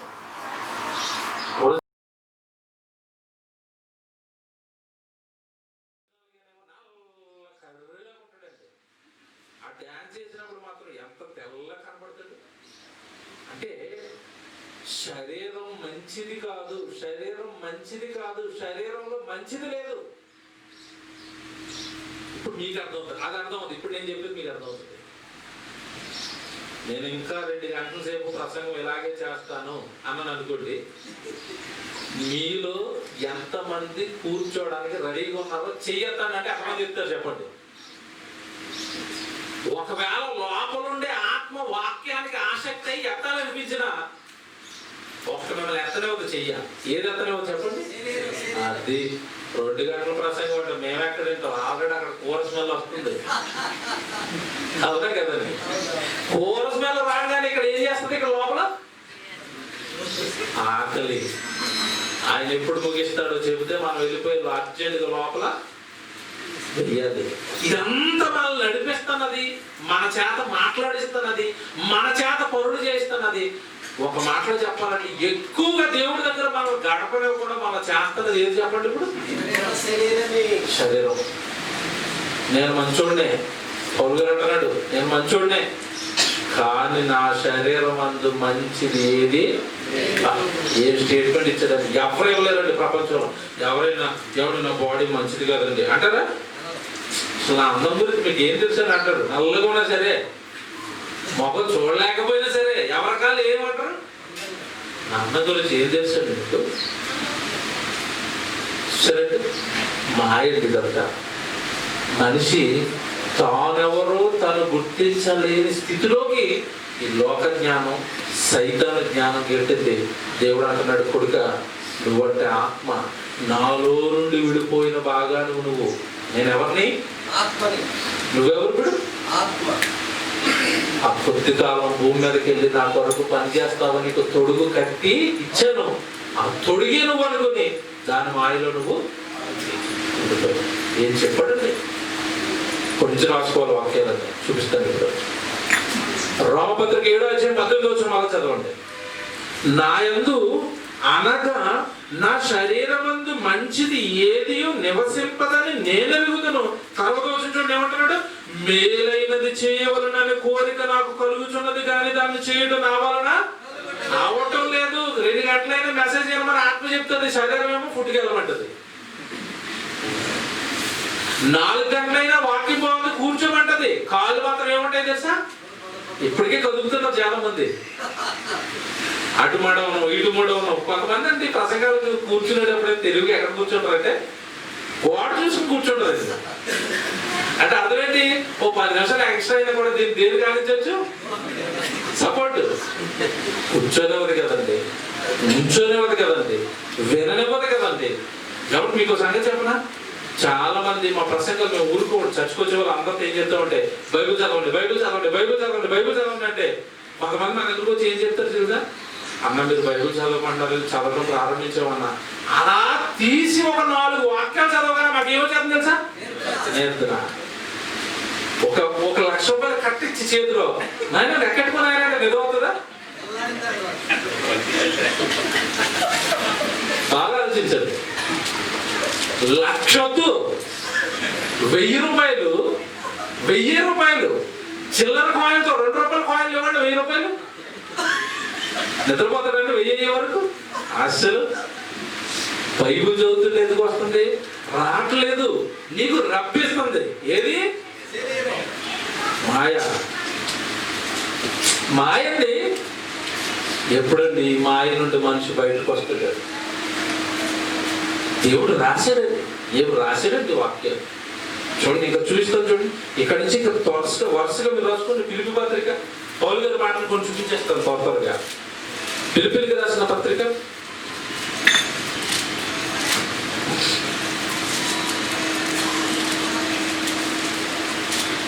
1వ అధ్యాయం చూడండి.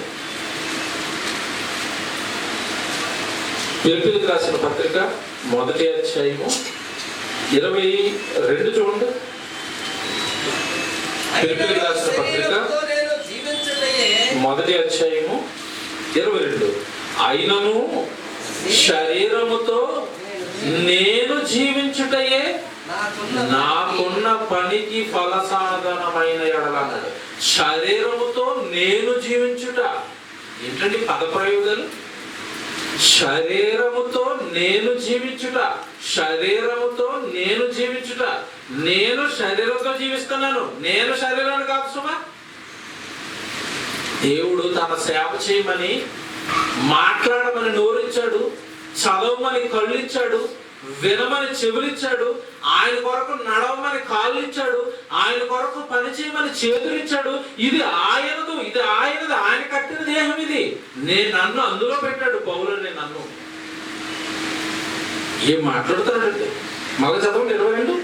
అయినను శరీరముతో నేను జీవించుట నాకున్న పనికి ఫలసాధనమైన ఎడల, నాకున్న పనికిచ్చాడు ఇది, ఈ తొడుగును, ఈ దేహాన్ని. నాకున్న పనికిచ్చాడు ఈ దేహాన్ని, నాకున్న పనికిచ్చాడు ఈ దేహాన్ని. పనికి వాడాలి నేను, దాని మాయలోకి నేను వెళ్ళకూడదు. అది పెట్టే సుఖభావాలకు నేను బానిసన అవ్వకూడదు. దానిని తిరిగి దేవుడి కొరకు వాడాలి నేను. నాకున్న పనికి ఆ దేహం అనేది ఫలసాధనం అన్నది. ఏమండి, ఈ జ్ఞానం కనుక ఈ సమాజానికి ఎక్కితే చంపుకుంటారు? చెప్పండి, చంపుకుంటారా? నువ్వు ఆత్మే, నేను ఆత్మే అని తెలిసిపోయిన తర్వాత శరీరాన్ని మనం చెబుతామండి. ఎందుకు? నేను ప్రశ్న అడుగుతాను. ఇప్పుడు ఈ అల్లుడి మీద కోపంతో ఈ మామ ఆయన చంపేశాడు కదండి, అల్లుడు చంపేశాడు కదా. నేను అడుగుతున్న ప్రశ్న ఏంటంటే, ఇప్పుడు ఈ మామగారు చంపకపోతే అల్లుడు చావడా? అలాగే ఉండిపోతాడా? చచ్చిపోతాడు. చచ్చిపోయేవాడిని చంపి ఇతను ఎక్కడికి వెళ్ళాడు? ఇప్పుడు ఇతను చచ్చాడు. ఏమో చెప్పండి. లోపల ఉన్నాడు ఆయన, అల్లుడు లోపల ఉన్నాడు, ఎస్ బాలసుబ్రహ్మణ్యం గారు లోపల ఉన్నారు. ఇది ఇంకా మీకు క్లియర్ గా అర్థమవుతుంది. నేను ప్రశ్న వేస్తాను ఇప్పుడు చూడండి. నేను చేయలేదు, ఆ చెయ్యి ఎంతమంది కనపడుతుంది చెప్పండి? అందరు కనపడుతుంది కదా. ఒక ప్రశ్న ఏంటంటే, నన్ను మీలో ఎంతమంది చూస్తున్నారు చెప్పండి? ప్రశ్న అర్థమైందా? తెలుగు వచ్చి కదా అందరికి. నన్ను మీలో ఎంతమంది చూస్తున్నారు? ఎంతమంది చూస్తున్నారు? ఎవరు చూడట్లేదు. ఎందుకు? మీకు అర్థమవుతుంది, బాగా వినండి. ఈ వాక్యాలు చెప్పిన తర్వాత పొరపాటు నాకు కనుక మరణం వచ్చింది అనుకోండి, నేను చనిపోయిన తర్వాత ఏదో కాస్త మీలో ఎవరైనా ప్రేమ ఉండి ఆయన వాక్యం చెప్పాడు, చనిపోయాడు అంటే ఒకసారి చూసొద్దామని మా ఇంటికి వచ్చారనుకోండి. అక్కడ భార్య ఉంటుంది, నా పిల్లలు ఉంటారు. వాళ్ళ దగ్గరికి మీరు వచ్చి, ఏరండి శ్రీని గారు పాపం మాకు వాక్యం చెప్పారండి అని మీరు అడిగారు అనుకోండి, వాళ్ళు వెంటనే వాళ్ళ నోట్లో నుంచి వచ్చే సమాధానం ఏంటి చెప్పండి? పొరపాటు నేను ఏదైనా యాక్సిడెంట్లో చనిపోయాను అనుకోండి, వాళ్ళు ఏమంటారు? ఆయన బాగానే ఉన్నాడండి, నిన్న రాత్రి యాక్సిడెంట్లో అయినా చనిపోయాడండి. ఎదురుగా ఏముంటుంది చెప్పండి అక్కడ? ఇప్పుడు మీరు చూస్తున్నది ఉంటుంది. ఇది ఏది? అది వాటిలోనే ఉంటది. కానీ వాళ్ళు మాత్రం మీకు ఆన్సర్ ఏమని చెప్తారు? అని లేదండి. ఇప్పుడు మీకు అర్థమై ఉండాలి, నేను ఎవరిని? ఇప్పుడు ఆత్మని. పౌలనే నేను, అదే అన్నాడు ఇక్కడ 22లో. పౌలనే నేను ఈ శరీరంతో ఉండటం నాకు దేవుడిచ్చిన పనికి అది ఫలసాధనం కనుక దాన్ని దేవుడి కొరకు వాడేస్తున్నాను. దాన్ని ఆకలితో ఉంచుతున్నాను, దాన్ని దిగంబరతో ఉంచుతున్నాను, దాని మీద దెబ్బలు పడుతున్నా లెక్క చేయట్లేదు నేను. ఎందుకంటే నన్ను ఎవడు కొడుతున్నాడు? నన్ను ఎవడో కొట్టడు. అందరూ కొడుతున్న దేన్ని? ఇప్పుడు యేసుప్రభుని చంపేస్తున్నాం ఈ అమాయకులు దేని చంపారు? ఆయన కూడా ఏమి చేశాడు? ఏమని తెలుసా? ఈలో పెద్ద ఎర్రోళ్ళు మీరు ఏం చేయించున్నారు వీరు. ఇది డైలాగ్ అర్థం తెలుసా? ఎంతకాలం మీరు ఆ వాక్యం చదువుకున్నారు? ఏమని మీరు ఏం చేయించున్నారో ఎందుకన్నా చెప్పండి. ఈ జ్ఞానం ఆయనకి తెలుసు. ఏమని? యేసుప్రభుని చంపేస్తాం. యేసుప్రభుని ఎక్కడ చంపారు వాళ్ళు? యేసుప్రభు ధరించుకున్న తొడుగుకి బలిపోటు వేసి ప్రభుని పోటు చేసేవాడు. ఆయన నవ్వుకుంటాడు లోపల ఆ మాయకులు. సరే, ఈ జ్ఞానానికి ప్రతి మానవుడు ఎదగాలండి. నువ్వెవరు మనిషి ఎవరో మనిషికి తెలిస్తేనే మనిషి శత్రువు ఎవరో తర్వాత తెలుస్తుంది. తెలుగు పత్రిక చదువుతున్నారు కదా, ఇంకా కొన్ని మాటలు చూడండి. యెషయా గ్రంథం 38వ అధ్యాయము 12వ వచనం. యెషయా గ్రంథం 38వ అధ్యాయము 12వ వచనం. నా నివాసము ఏమిటిది? హిజ్కియా గురించి మీకు తెలుసు కదా. హిజ్కియా గారికి మరణకరమైన రోగం వచ్చింది. ఆ రోగం నుంచి దేవుడు చనిపోతామని చెప్పాడు.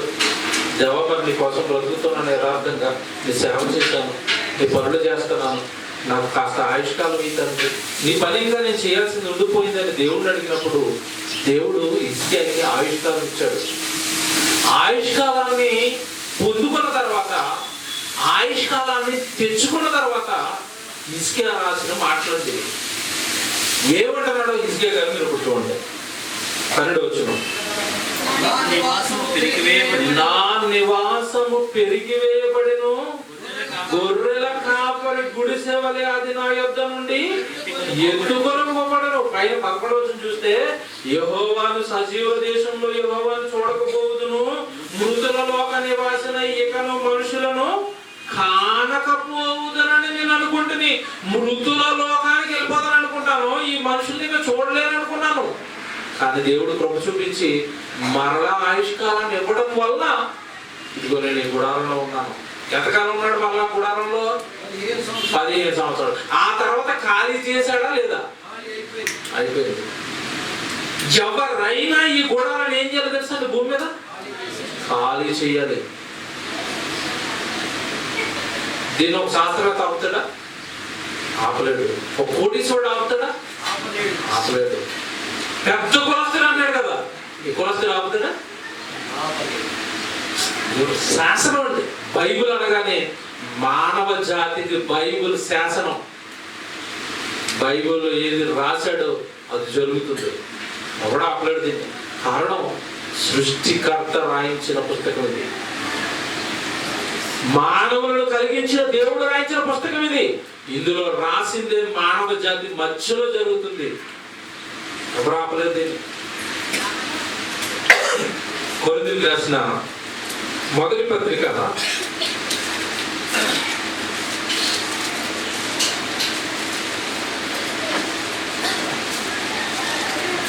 2వ పత్రిక చూద్దాం. ముందు 2వ పత్రిక చూడండి.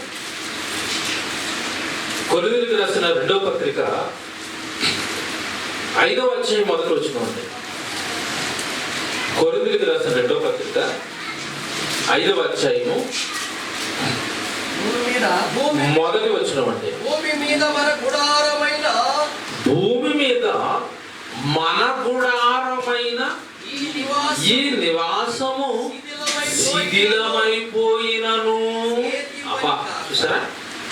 భూమి మీద మన గుడారమైన ఈ నివాసము అన్నాడు. దేని గురించి మాట్లాడుతున్నాడు తెలుసు? ఇదంతా శరీరం గురించి. ఆ శరీరాన్ని దేనితో పోలుస్తున్నాడు చెప్పండి? మన గుడారం అన్నాడు. గుడారం అంటే అర్థం ఏంటి చెప్పండి? గుడారం అనగానే ఎగ్జాక్ట్ అర్థం ఏంటంటే తాత్కాలిక నివాసం. అంతేనా? గుడారాలు ఎప్పుడు వేసుకుంటారు చెప్పండి? ఎలక్షన్ టైంలో వేసుకుంటారు ఆర్మీ వాళ్ళు. ఎప్పటి వరకు వేస్తారు గుడారం? ఓట్లు ఎలక్షన్ అయిపోయే వరకే. తర్వాత గుడారం లేచిపోదా? లేచిపోవాల్సిందే. ఎందుకు లేచిపోయింది చెప్పండి? గుడారం పని అయిపోయింది కనుక గుడారం లేచిపోయింది. అవునా? ఈ గుడారం ఎప్పుడు లేచిపోతుంది చెప్పండి? దేవుడు నీకు ఇచ్చిన పని భూమి మీద అయిపోతే నీ గుడారం కూడా ఏమైపోద్ది? లేచిపోతుంది. పని చేస్తే పని చేసేంత కాలం గుడారం ఉంటుంది. ఆగేమండి, మీరు దేవుడు పని మీకు ఇచ్చిన సేవ, దేవుడు మీకు ఇచ్చిన కార్యక్రమాలు, దేవుడు మీ చేతికి అప్పగిస్తున్న సువార్త పని, ఆ పనిలో ఈ గుడారం ఉందనుకోండి, ఈ గుడారం కాస్త సేఫ్గా ఉంటుందండి. లేదా బైబిల్లో దేవుడు ఒక మాట రాశాడంటే, అధికముగా దుర్మార్గము పనులు చేయకము, నీకు ఇవ్వబడిన కాలమునకు మునుపే నీవేళ చనిపోదువు అంటాడు. ప్రసంగ గ్రంథం చెప్పిన మాట. అంటే అర్థం ఏంటి? నేను భూమి మీద నీకు నా పని చేయమని, పాపం చేయకుండా నీతిగా, న్యాయంగా, యథార్థంగా నా కొరకు బ్రతకమని ఆ దేహాన్ని నేను ఇచ్చాను. ఆ పనిని విడిచిపెట్టి నువ్వు దుర్మార్గపు పనుల్లో ఉన్నావు అనుకోండి, పాపంలో ఉన్నావు అనుకోండి, వ్యభిచారంలో ఉంటున్నావు, దొంగతనంలో ఉంటున్నావు, కలహాల్లో ఉంటున్నావు, కొట్లాటలో ఉంటున్నావు, నీ బ్రతుకు పోగొట్టలేదు, నీ బ్రతుకు మారట్లేదు అనుకోండి, అధికముగా దుర్మార్గపు పనులు ఎక్కువైపోతే ఏం చేస్తాను అన్నాడు? నీకు ఇవ్వబడిన కాలమునకు మునుపే నేను తీసేస్తాను అన్నాడు. ఏం బైబిల్ అండి, ఏం బైబిల్ అండి! ప్రసంగ గ్రంథం చెప్పిన మాట. వద్దు, నేను నీకు దేహాన్ని ఇచ్చింది ఆ దేహంతో నన్ను మహిమపరుస్తావని. యోహాను సువార్త 17వ అధ్యాయం యేసుప్రభువు అంటాడు 4వ వచనంలో, తండ్రి, చేయుటకు నీవు నాకు ఇచ్చిన పని నేను సంపూర్ణంగా నెరవేర్చి భూమి మీద నేను నిన్ను మహిమపరిచాను అన్నాడు యేసుప్రభువు. యోహాను సువార్త 17వ అధ్యాయం 4వ వచనం. అంటే తండ్రి ఎప్పుడు మహిమపరచబడతాడు అంటే, నువ్వు దేవుడు పని చేసిన నాడు. దేవుడు పని చేస్తే దేవుడికి ఎలాగంటే మహిమ అనుకుంటున్నారా? బాగా వినండి. మీరు గొంతెత్తి దేవుడి గురించి మాట్లాడుతున్నారు అనుకోండి, ఎవరికి మహిమ చెప్పండి? దేవుడికి మహిమ. పోనీ మీరు మాట్లాడలేరు, మీరు సంపాదించిన సంపాదనతో మీ ఇంటి ముందు ఒక కూడుకు పెట్టి ఒక మంచి సేవకుడిని తెప్పించి అక్కడ వాక్యం చెప్పిస్తున్నారు అనుకోండి, ఎవరిని మహిమపరుస్తున్నారు? అంటే దేవుడికి మహిమ ఎప్పుడు వస్తుంది చెప్పండి? ఎప్పుడు వస్తుంది? పని పని పని పని. చాలా మంది ఒక తప్పుడు శ్లోకం చెప్తున్నారు. తప్పుడు శ్లోకం ఏంటంటే, దేవుడు మనం స్తుతించుకున్నామండి, 4 గోడల మధ్య కూర్చొని స్తుతి స్తుతి స్తుతి స్తుతి. ఇది స్తుతి ఏంటిది? నాన్నగారి దగ్గర కూర్చొని నువ్వు, మీ నాన్నగారు మంచోడు, మీ నాన్నగారి పాదాల దగ్గర కూర్చొని నాన్నగారికి చాలా మంచోడు, నాన్నగారికి చాలా మంచోడు, నాన్నగారికి చాలా మంచోడు అన్నారు అనుకోండి, నాన్నగారు ఎలా ఉంటుంది చెప్పండి? భారతలకి నేను మంచోడు అన్న సంగతి ఎవరికి తెలియాలి? అది పెట్టు సభ, పెట్టు మీటింగ్, అక్కడ పిలువ అనేక మందిని, ఆయన చెప్పు, ఆయన గురించి ఏమని చెప్పించు. నువ్వు గదిలో కూర్చుని తండ్రి నువ్వు గొప్పడు, దేవుడు నువ్వు పరిశుద్ధుడు, తండ్రి నాకు తెలిసిన నేను పరిశుద్ధుడిని, నాకే చెప్తున్నాడు. మళ్ళీ నువ్వు ఎవరు చెప్పాలి? తెలియనోడికి చెప్పాలి. అంత మాయ అండి, అంత మాయ ట్రాక్ అండి, అంత మాయ ట్రాక్ ఉంచిందండి సైతం, అంత మాయ ట్రాకే. స్తుతించడం అంటే, మహిమపరచడం అంటే ఆయన గురించి గొంతెత్తి అరవటం. ఈరోజు సాయంత్రం చెప్తానండి, ఈరోజు సాయంత్రం ఎక్కడో పెడతానని అన్నది, ఈరోజు సాయంత్రం చెప్తానండి, మీరేనో రండి. కరెక్ట్ డెఫినేషన్ ఇచ్చిందండి బైబిల్. స్తుతించడం ఎలాగో ఇచ్చింది, అది చెప్తాను. నిజంగా నువ్వు స్తుతించడం అంటే ఏంటో బైబిల్ చెప్పింది, అది చేస్తేనే దేవుడికి స్తుతి.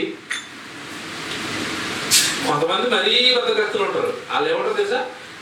కాస్త తెలిసి తెలియని వాళ్ళ స్తుతి స్తుతి స్తుతి అంటారు. కొంతమంది ఏమంటారు తెలుసా? తండ్రి నీకే 1000 స్తుతులు తండ్రి, 1000 కూడా నోడుతాను అంగేసేస్తారు అక్కడ. ఏమని? 1000 స్తుతులు తండ్రి. నువ్వే అనుకో, నేను అంగేసాను. ఎంత? 1000. మరొకరు మహాభక్తులు ఉంటారు, వాళ్ళు ఎంత ఎత్తారు తెలుసానికి? కోటి స్తుతులు తండ్రి. నువ్వు అనవా? నేను అన్నం నోరు రేపు పడుతుంది, అంకేసేస్తాను, నువ్వు అనుకో.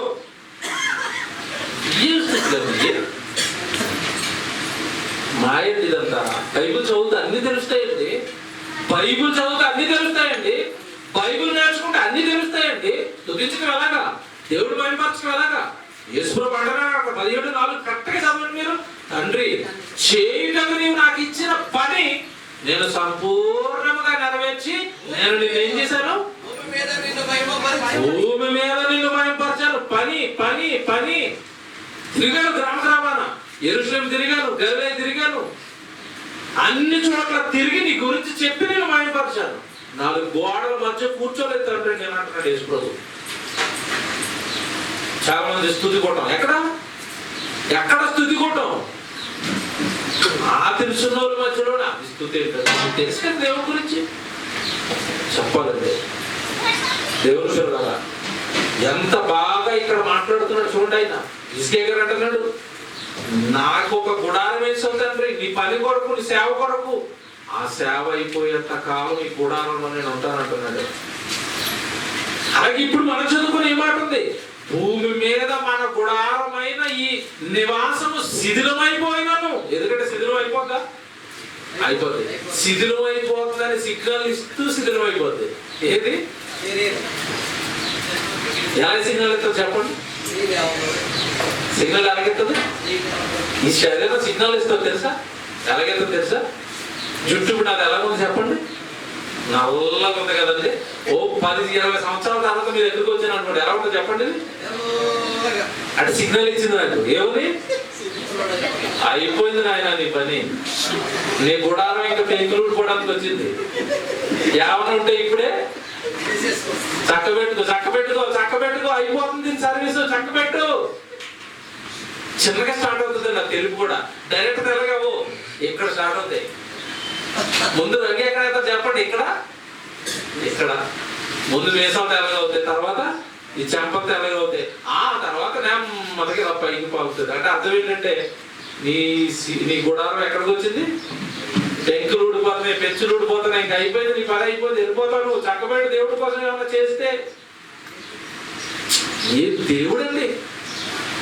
ఎవడు సడన్ గా ఈ సిగ్నల్ ఏమి లేకుండా చావు వచ్చేసింది అనుకోండి, మనకు ఎలా తెలుస్తుంది? మనం దగ్గర పడ్డామని మనకు ఎలా తెలుస్తుంది? సిగ్నల్ ఇప్పిస్తున్నాడు. సిగ్నల్స్, కళ్ళు మసక పడతాయి, సిగ్నల్ వచ్చింది. చేతులు షేక్ అయిపోతున్నాయి, సిగ్నల్ వచ్చింది. అప్పుడు బలం ఉండట్లేదు, సిగ్నల్స్ వస్తానే అయిపోతుంది, నిర్మాణం అయిపోతుంది. 3 గంటల నుంచి ప్రసంగం చేయమంటే నేను ఇప్పుడు నుంచి చేస్తాను. 70 సంవత్సరాలు వచ్చినాయి. ఎక్కడ ప్రసంగం? ఇంకా అక్కడ సిట్టింగ్, అరగంట ప్రసంగాలు ఇంకా అన్ని అయిపోద్దండి. ఇది అయిపోద్దండి. ఇది అయిపోయే లోపు ఇది ఇచ్చిన దేవుడి కొరకు మనం ఏం చేయాలి తెలుసండి? పని, సేవ. ఇంకో మాట త్వరగా రాసుకోండి. పేతురు గారు రాసిన 2వ పత్రిక. ఇలా అందరూ చెప్తున్నది ఒకటేనండి. ఎందుకంటే నేను భక్తులు అందరి సాక్ష్యం ఇప్పిస్తున్నాను మీకు. ఒకే సబ్జెక్టు పైన, ఒకే విషయం పైన భక్తులు అందరు ఇచ్చిన సాక్ష్యాలు పెడతానని మీ ముందు. పౌలు గారు ఇచ్చింది చెప్పాను, ఇజ్గే గారు చెప్పింది చెప్పాను, ఇప్పుడు పేతురు గారు చెప్పింది చెప్తున్నాను. ఇందాక కొరింథీ పత్రికలో అది పౌలు గారు చెప్పింది చెప్పాను. ఇప్పుడు పేతురు గారు ఏమంటున్నారు చూడండి. పేతురు గారు రాసిన 2వ పత్రిక 1వ అధ్యాయము 11వ వచనం చూడండి.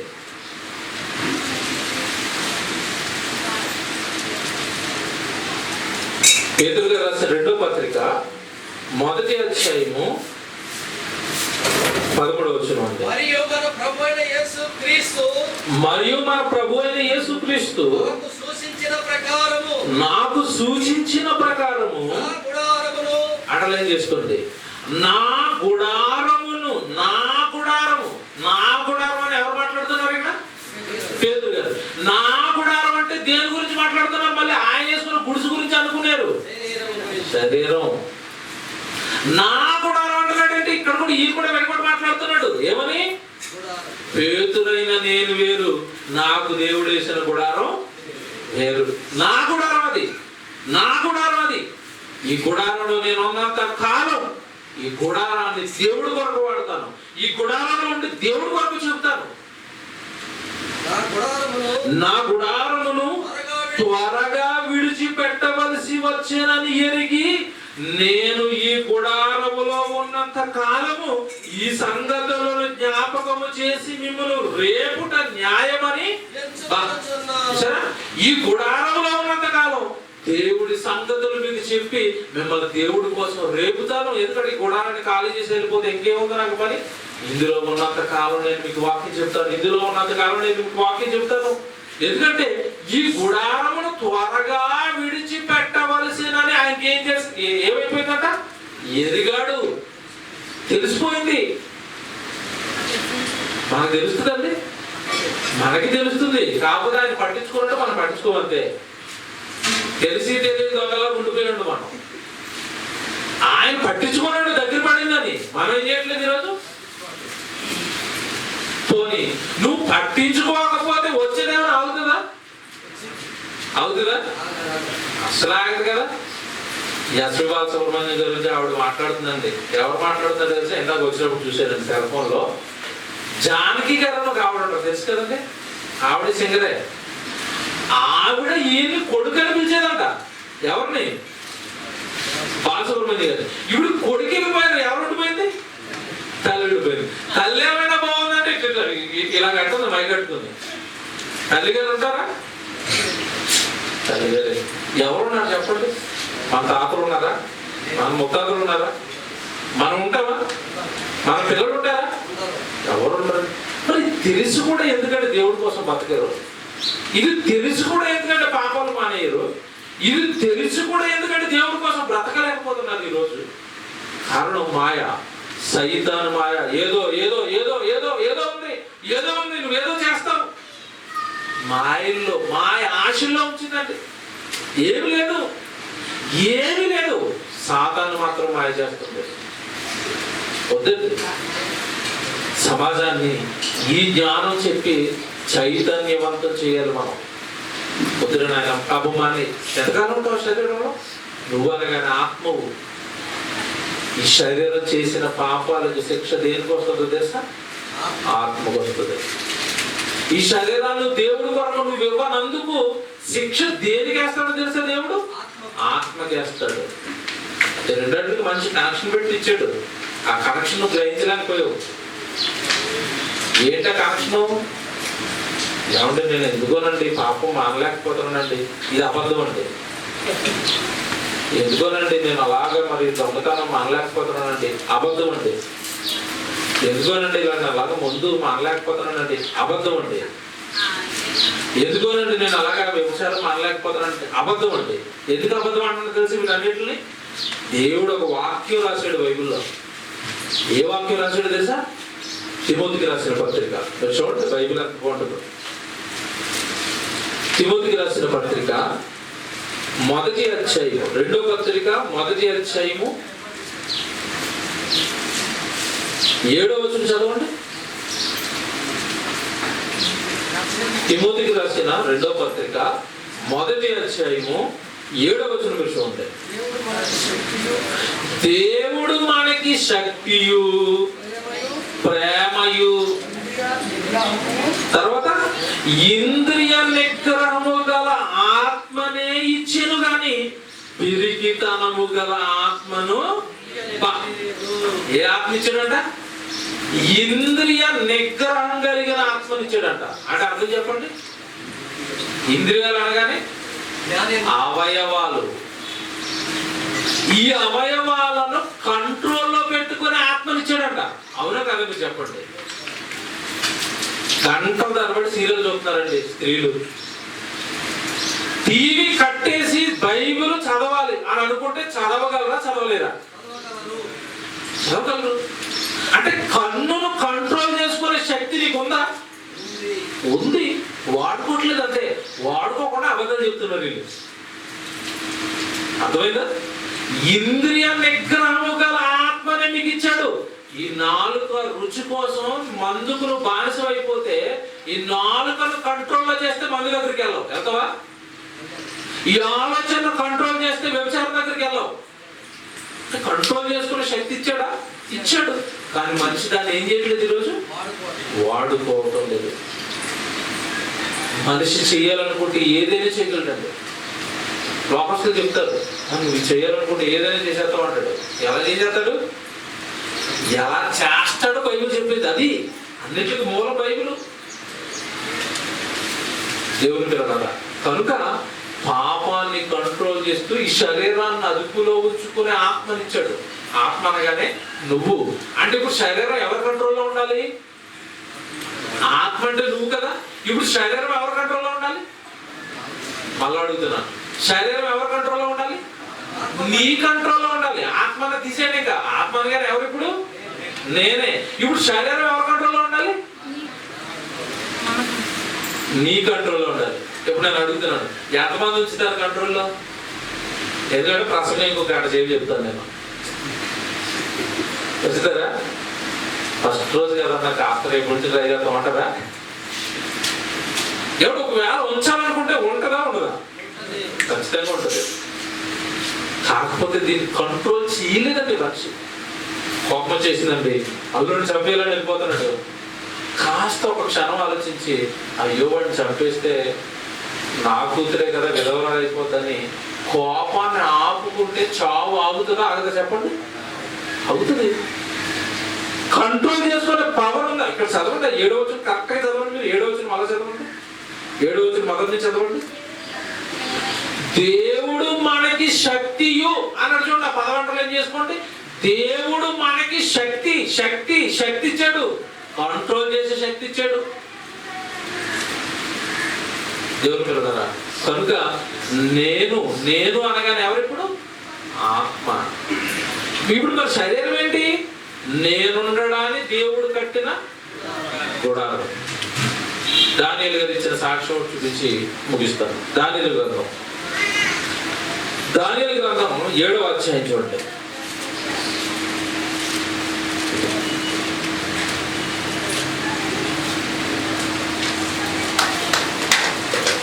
దానియేలు గ్రంథం 7వ అధ్యాయము 15వ వచనం.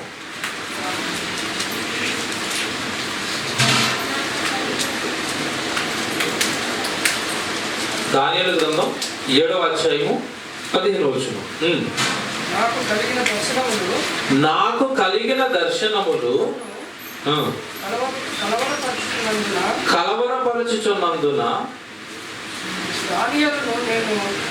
దానియేలును నేను అండర్లైన్ చేసుకోండి. దానియేలును నేను నా దేహములో మనోదుఃఖము గలవాడనైతే. ఇది కరెక్ట్ ఆన్సర్ అండి. మీకు నేను అనగానే ఆత్మ అనడానికి కరెక్ట్ ఆన్సర్. నేను అన్న పేరు దేహానికి కాదు ఆత్మకి అనడానికి కరెక్ట్ ఆన్సర్ ఇది. దానియేలు గారు ఏమంటున్నారు? దానియేలును నేను, తర్వాత ఏముంది అక్కడ చదవాలి. దానియేలును నేను నా దేహంలో మనోదుఃఖం గలవాడనైతే. దానియేలును నేను నా దేహంలో దుఃఖంతో ఉన్నాను. నా దేహంలో దానియేలును నేనున్నాను. నా శరీరం దానియేలు కాదు. దానియేలును నేను నా శరీరంలో ఉన్నాను. ఇంకా ఇంకా క్లియర్ కట్ రెఫరెన్స్ కూడా ఇస్తున్నాను. యెహెజ్కేలు గ్రంథం 3వ అధ్యాయం 18 నుంచి 21 వరకు రాసుకోండి. యెహెజ్కేలు గ్రంథం 3వ అధ్యాయము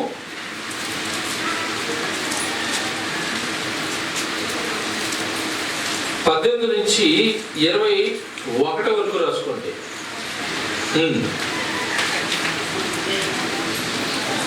అందరూ ఈ వాక్యానికి ఖచ్చితంగా అందరూ బైబిల్ చూడాలి. ఇప్పుడు బైబిల్ చూడాలి అందరూ. మీరు బైబిల్ చూస్తేనే కానీ రెఫరెన్స్ అర్థం కాదు. ముందు రాసుకోండి, నెమ్మదిగా అందరూ బైబిల్ తీయండి. పాత నిబంధనలో 688 పేజీలో ఉంది. 688. అక్కడ కరెక్ట్గా నేను చెబుతున్న చోట మీ ఏలు పెట్టాలి. ఆ చెబుతున్న వాక్యం పైన మీ ఫింగర్ పెట్టండి. నేను చదువుతున్నాను. ఏమండి? 3వ అధ్యాయము 18వ వచనం.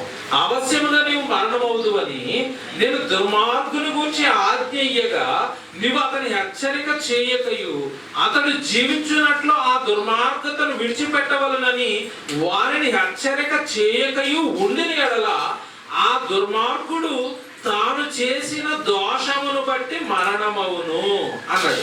అంటే అర్థమేంటి? నాయన పాపం చేస్తే నరకానికి పోతామని నేను నీతో చెప్పాను. నువ్వు వాడికి చెప్పలేదు. వాడు చచ్చిపోయాడు కనుక ఆ నేరం నేను నీ మీద వేస్తానంటున్నాడు. అర్థమైందా మీకు? తర్వాత వానికి హెచ్చరిక చేయక ఉండిన ఎడల ఆ దుర్మార్గుడు తాను చేసిన దోషమును బట్టి అతడు మరణమవును. కానీ అతని రక్తమునకు నిన్ను ఉత్తరవాదిగా ఎంచుదును. అండర్లైన్ చేసుకోండి. ఏం చేస్తాడంట? అతని రక్తానికి నిన్ను ఉత్తరవాదిగా ఎంచుతాను. ఎందుకంటే నీకు వాక్యం తెలుసు కూడా నువ్వు అతనికి చెప్పలేదు. నీకు సత్యం తెలుసు కూడా నువ్వు ఎవరికి దేవుడి గురించి చెప్పలేదు. చచ్చిపోతే నరకం ఉందని తెలుసు కూడా ఎవరిని నువ్వు దేవుడి దగ్గరికి తీసుకురాలేదు, ఎవరిని సంఘం వైపు నడిపించలేదు, ఎవరికి నీ బంధువులకి వాక్యం చెప్పించలేదు, నీ చుట్టుపక్కల వారికి వాక్యం చెప్పించలేదు. వాళ్ళందరూ చచ్చిపోయి నరకానికి వెళ్ళిపోతే నిన్ను పట్టుకుంటాను, నువ్వే ఉత్తరవాదం అంటున్నాడు. భయం కదండి వాక్యాలన్నీ అంటున్నప్పుడు. ఎవరికైనా భయం ఉందో చెప్పండి. అమ్మో మా పక్క వాళ్ళకి దేవుడు తెలియలేదండి, వాళ్ళకి దేవుడు తెలియకపోతే నన్ను అట్టుకుంటాడు దేవుడు, ఆ చచ్చిపోతే నన్ను వేస్తాడు. ఆ చచ్చిపోయేలోపు ఎలాగైనా సరే ఒక వాక్యం అడిగి చెప్పేది. బతిమాలో మంచి బిర్యానీ వండు, అయ్యారు మా ఇంట్లో మంచి బిర్యానీ భోజనం అండి, బర్త్డే పార్టీ అండి, మా ఇంటికి రండి పిలిచి అక్కడ కూర్చోబెట్టి ఓ రోజు సేవకుడు పిలిచి దేవుడి గురించి చెప్పేసాం అనుకోండి, వాడి పని ఏమైపోయింది చెప్పండి. వాడికి అందించాల్సిన వాక్యం ఆ రోజు వాడికి అందించేసాం. దేవుడు అడుగుతాడు, ఏమైనా నీ ఇంటి ఎదుర్కొంటా వాడు చచ్చిపోయాడు, నా గురించి చెప్పవా? చెప్పండి. ఓ రోజు మన బర్త్డే పార్టీ పెట్టి బాగా బిర్యానీ పెట్టి మరి చెప్పాడు డాడీ. ఆడు వినలేదు, మారలేదు. సరే నాయన నీ పని అయిపోయింది, నేను చూసుకుంటాను, నాకు వదిలేయండి. అది ఈ వాక్యం అండి. దుర్మార్గునికి హెచ్చరిక చేయాలి, దుర్మార్గునికి హెచ్చరిక చేయాలి. ఆ కింద చూడండి ఏమంటాడు 19 అయితే నీవు దుర్మార్గుని హెచ్చరిక చేయగా అతడు తన దుర్మార్గత నుండి దుష్క్రియల నుండి మరలిన ఎడల అతడు తన దోషమును బట్టి మరణమవును. కానీ నీవు అనగా వచ్చిందా? ఎంతమంది బైబిల్లో చెప్పండి ఉందా? ఆ నీవు అన్న పక్కన బ్రాకెట్లు ఏమని చెప్పండి. వా ఇదండి ఆన్సర్, చివరికి ఇచ్చిన ఆన్సర్. నీవు అన్న పక్కన ఏమని చెప్పండి అక్కడ ఆత్మ. నీవెవరు చెప్పండి ఇప్పుడు? నేనెవరిని? ఈరోజు ఈ బజార్లో ఉన్న మనుషులందరూ ఎవరు? ఇల్లు ఆత్మలు కదండి. మన ఆత్మలకు అవసరమైన వాక్యమేమో ఇక్కడ చెప్తున్నాం. బజార్లో ఏం కొనుక్కుంటున్నారు వాళ్ళు? ఏం కొనుక్కుంటున్నారు? మాంసం, కూరలు, ఏమండి ఇవన్నీ దేనికి చెప్పండి? మన ఆత్మకు అవసరమైనది ఎవరు పెడుతున్నారు? ఎంత మోసం చూడండి, సైతాన్ని ఎంత మోసం చేసి చూడండి సమాజాన్ని. ఆత్మకు అవసరమైనవి ఎక్కడ దొరకనివ్వదండి. అది హైదరాబాద్ వచ్చారనుకోండి, మీరు ఇటు చూసిన షాపింగ్ మాలే, ఇటు చూసిన షాపింగ్ మాలే. దేనికి? శరీరానికి. ఆత్మకు ఒక్కడే షాపింగ్ మాల్ కడతాడా? ఏముండవు. కారణం ఏంటంటే ఈ లోకం ఎంటైర్ ఈ లోకాన్ని ఎవరు కబ్జా చేశారంటే సైతాన్ని కబ్జా చేసింది. దేవుడి జ్ఞానం ఏదంటే ఈ మాటలేవండి సమాజంలో. ఈ మాటలేవి ఇలా సమాజాన్ని ఎవడు ఆలోచింప చేసే వాక్యాలు చెప్పండి. ఇవి రాశాడు చూసారు అక్కడ. నాయన వాడిని హెచ్చరిక చేసినావు కదా, వాడు పని అయిపోయింది కదా, వాడు చచ్చిపోతాడు. వాడిని హెచ్చరిక చేసినందుకు నీవు ఆ పక్కన ఏమన్నది? ఆత్మ. నిన్ను నీవు రక్షించుకుంటావు, నీ ఆత్మను నీవు రక్షించుకుంటావు. అదే కింద చూడండి, వెంటనే కంటిన్యూ చదవండి. 19 చదువుతున్నాను.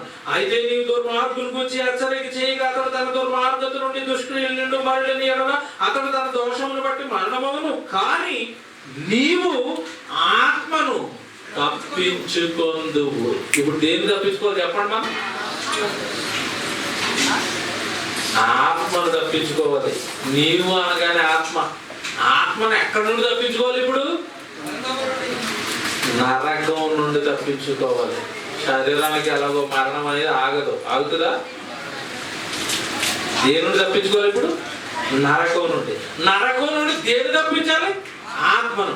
ఆత్మ అంటే ఏంటి? ఇప్పుడు నీవు. ఇప్పుడు నీకు ఉన్న ప్రమాదం ఏంటి చెప్పండి? ఇప్పుడు నాకున్న ప్రమాదం ఏంటి? ఇప్పుడు నరకం. ఆ నరకం నుండి నేను తప్పించుకోవాలంటే నన్ను ఏం చేయమన్నాడు? భూమి మీద ఉండగా సువార్త చేసుకోనైనా ఆడికి దుర్మార్గుడికి నా గురించి చెప్పేదైనా నువ్వు పర్వకానికి వచ్చేదిగా నా ఏదో నేను చేస్తానంటున్నాడు. ఎంత బాగుందండి ఇది. ఇది చేయరు. ఉద్యోగం చేయమంటే వెళ్ళిపోతారు, వ్యాపారం చేయమంటే వెళ్ళిపోతారు, సువార్త చేయమంటే మా వల్ల కాదు, బైబిల్ చదవమంటే మా వల్ల కాదు, డబ్బులు ఎక్కడమంటే ఎక్కడేస్తాం, సినిమా చూడమంటే చూసేస్తాం, సీరియల్లా చూసేస్తాం, బైబిల్ నేర్చుకోండి మా వల్ల కాదు. ఎందుకంటే మేము నరకం క్యాండిడేట్లు కదండి, అది మా వల్ల కాదండి. అదేంటి ఈరోజు సమాజం. ఆలోచించండి, నేను చెప్పే ప్రతి మాట ఆలోచించండి. బైబిల్ కదా ఇప్పుడు రాసేటండి. త్వరగా చదివేస్తున్నాను. ఆ తర్వాత 20 వచనం కొట్టండి. 20 మరియు నీతి గలవాడు తన నీతిని విడిచి దుర్నీతిని అనుసరించినందున నేను అతన్ని అభ్యంతర పెట్టగా అతడు మరణమవును గాని అతన్ని హెచ్చరిక చేయని ఎడల పూర్వము తాను చేసిన నీతి జ్ఞాపకము రాకుండా అతడు తన దోషమును బట్టి మరణమవును. అయితే అతని ప్రాణము విషయములో నిన్ను ఉత్తరవాదిగా ఎంచుదును. చూసారా, మనల్ని పట్టుకుంటానంటే ప్రతిసారి. ఆ తర్వాత మాట చూడండి 21. అయితే పాపము చేయవలదని నీతి గలవాలని నువ్వు హెచ్చరిక చేయగా అతడు ఆ హెచ్చరింపబడి పాపము చేయక మానని ఎడల అతడు అవశ్యముగా బ్రతుకును.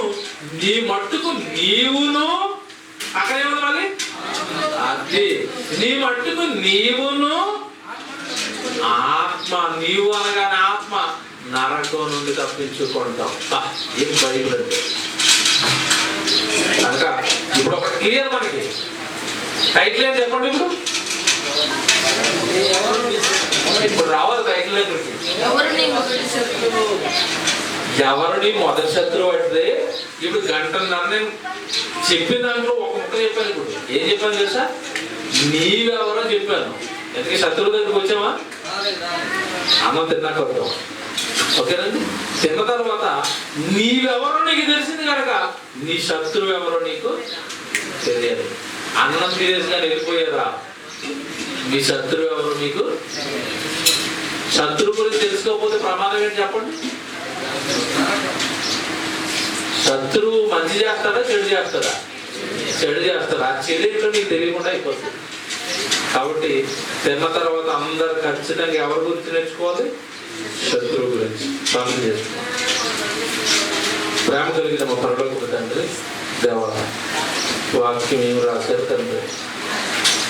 ఈ మాయా లోకంలో, ఈ సాతాను మాయలో మేము చిక్కుకోకూడదని, నిజమేదో అబద్ధమేదో మేము గ్రహించాలి అని చక్కగా అన్ని విషయాలు మా కొరకు మీరు బైబిల్లో రాయించేశారు తండ్రి.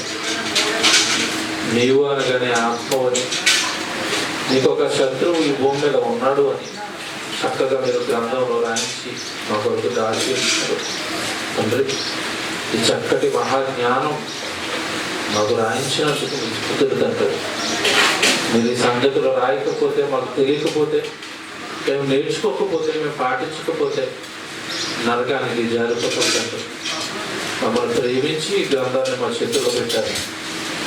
పరిశుద్ధ గ్రంథంగా, పవిత్ర గ్రంథంగా మీ హృదయంలో ఉన్న ఆవేదన అంతా మీ పిల్లలుగా మాకు తెలియాలి అని రాయించారు తండ్రి. అందరిని బట్టి మీరు స్తుతులు చెల్లిస్తూ దేవ మరి కష్టపడి మీ పిల్లలు ఈ దైవ సేవకుల సదస్సుని ఏర్పాటు చేస్తున్నారు. ఎంతమంది అయితే కష్టపడ్డారో, ఎంతమంది అయితే వారి కష్టాలు జీవితాన్ని ఇచ్చారో, ఎంతమంది అయితే వారి శరీరాన్ని ఇచ్చి కష్టపడుతున్నారో మీ సేవకులకు వారందరినీ దీవించమని ప్రార్థిస్తారు. తిరిగి తండ్రి మరి 2వ సెషన్లో మరికొన్ని ఉన్నతమైన వాక్యాలు బైబిల్లో నుండి మేము నేర్చుకోవడానికి మీ సహాయం ఇవ్వమని ప్రార్థిస్తాం. నాకు ఈ అవకాశం ఇచ్చినందుకు మరొకసారి మేము స్తుతులు చెల్లించుకుంటూ మా ప్రభువును మా రక్షకుడునైనా యేసుక్రీస్తు వారి గారికి ప్రార్థన ఫలాన్ని వేడుకొంచున్నాము తండ్రి.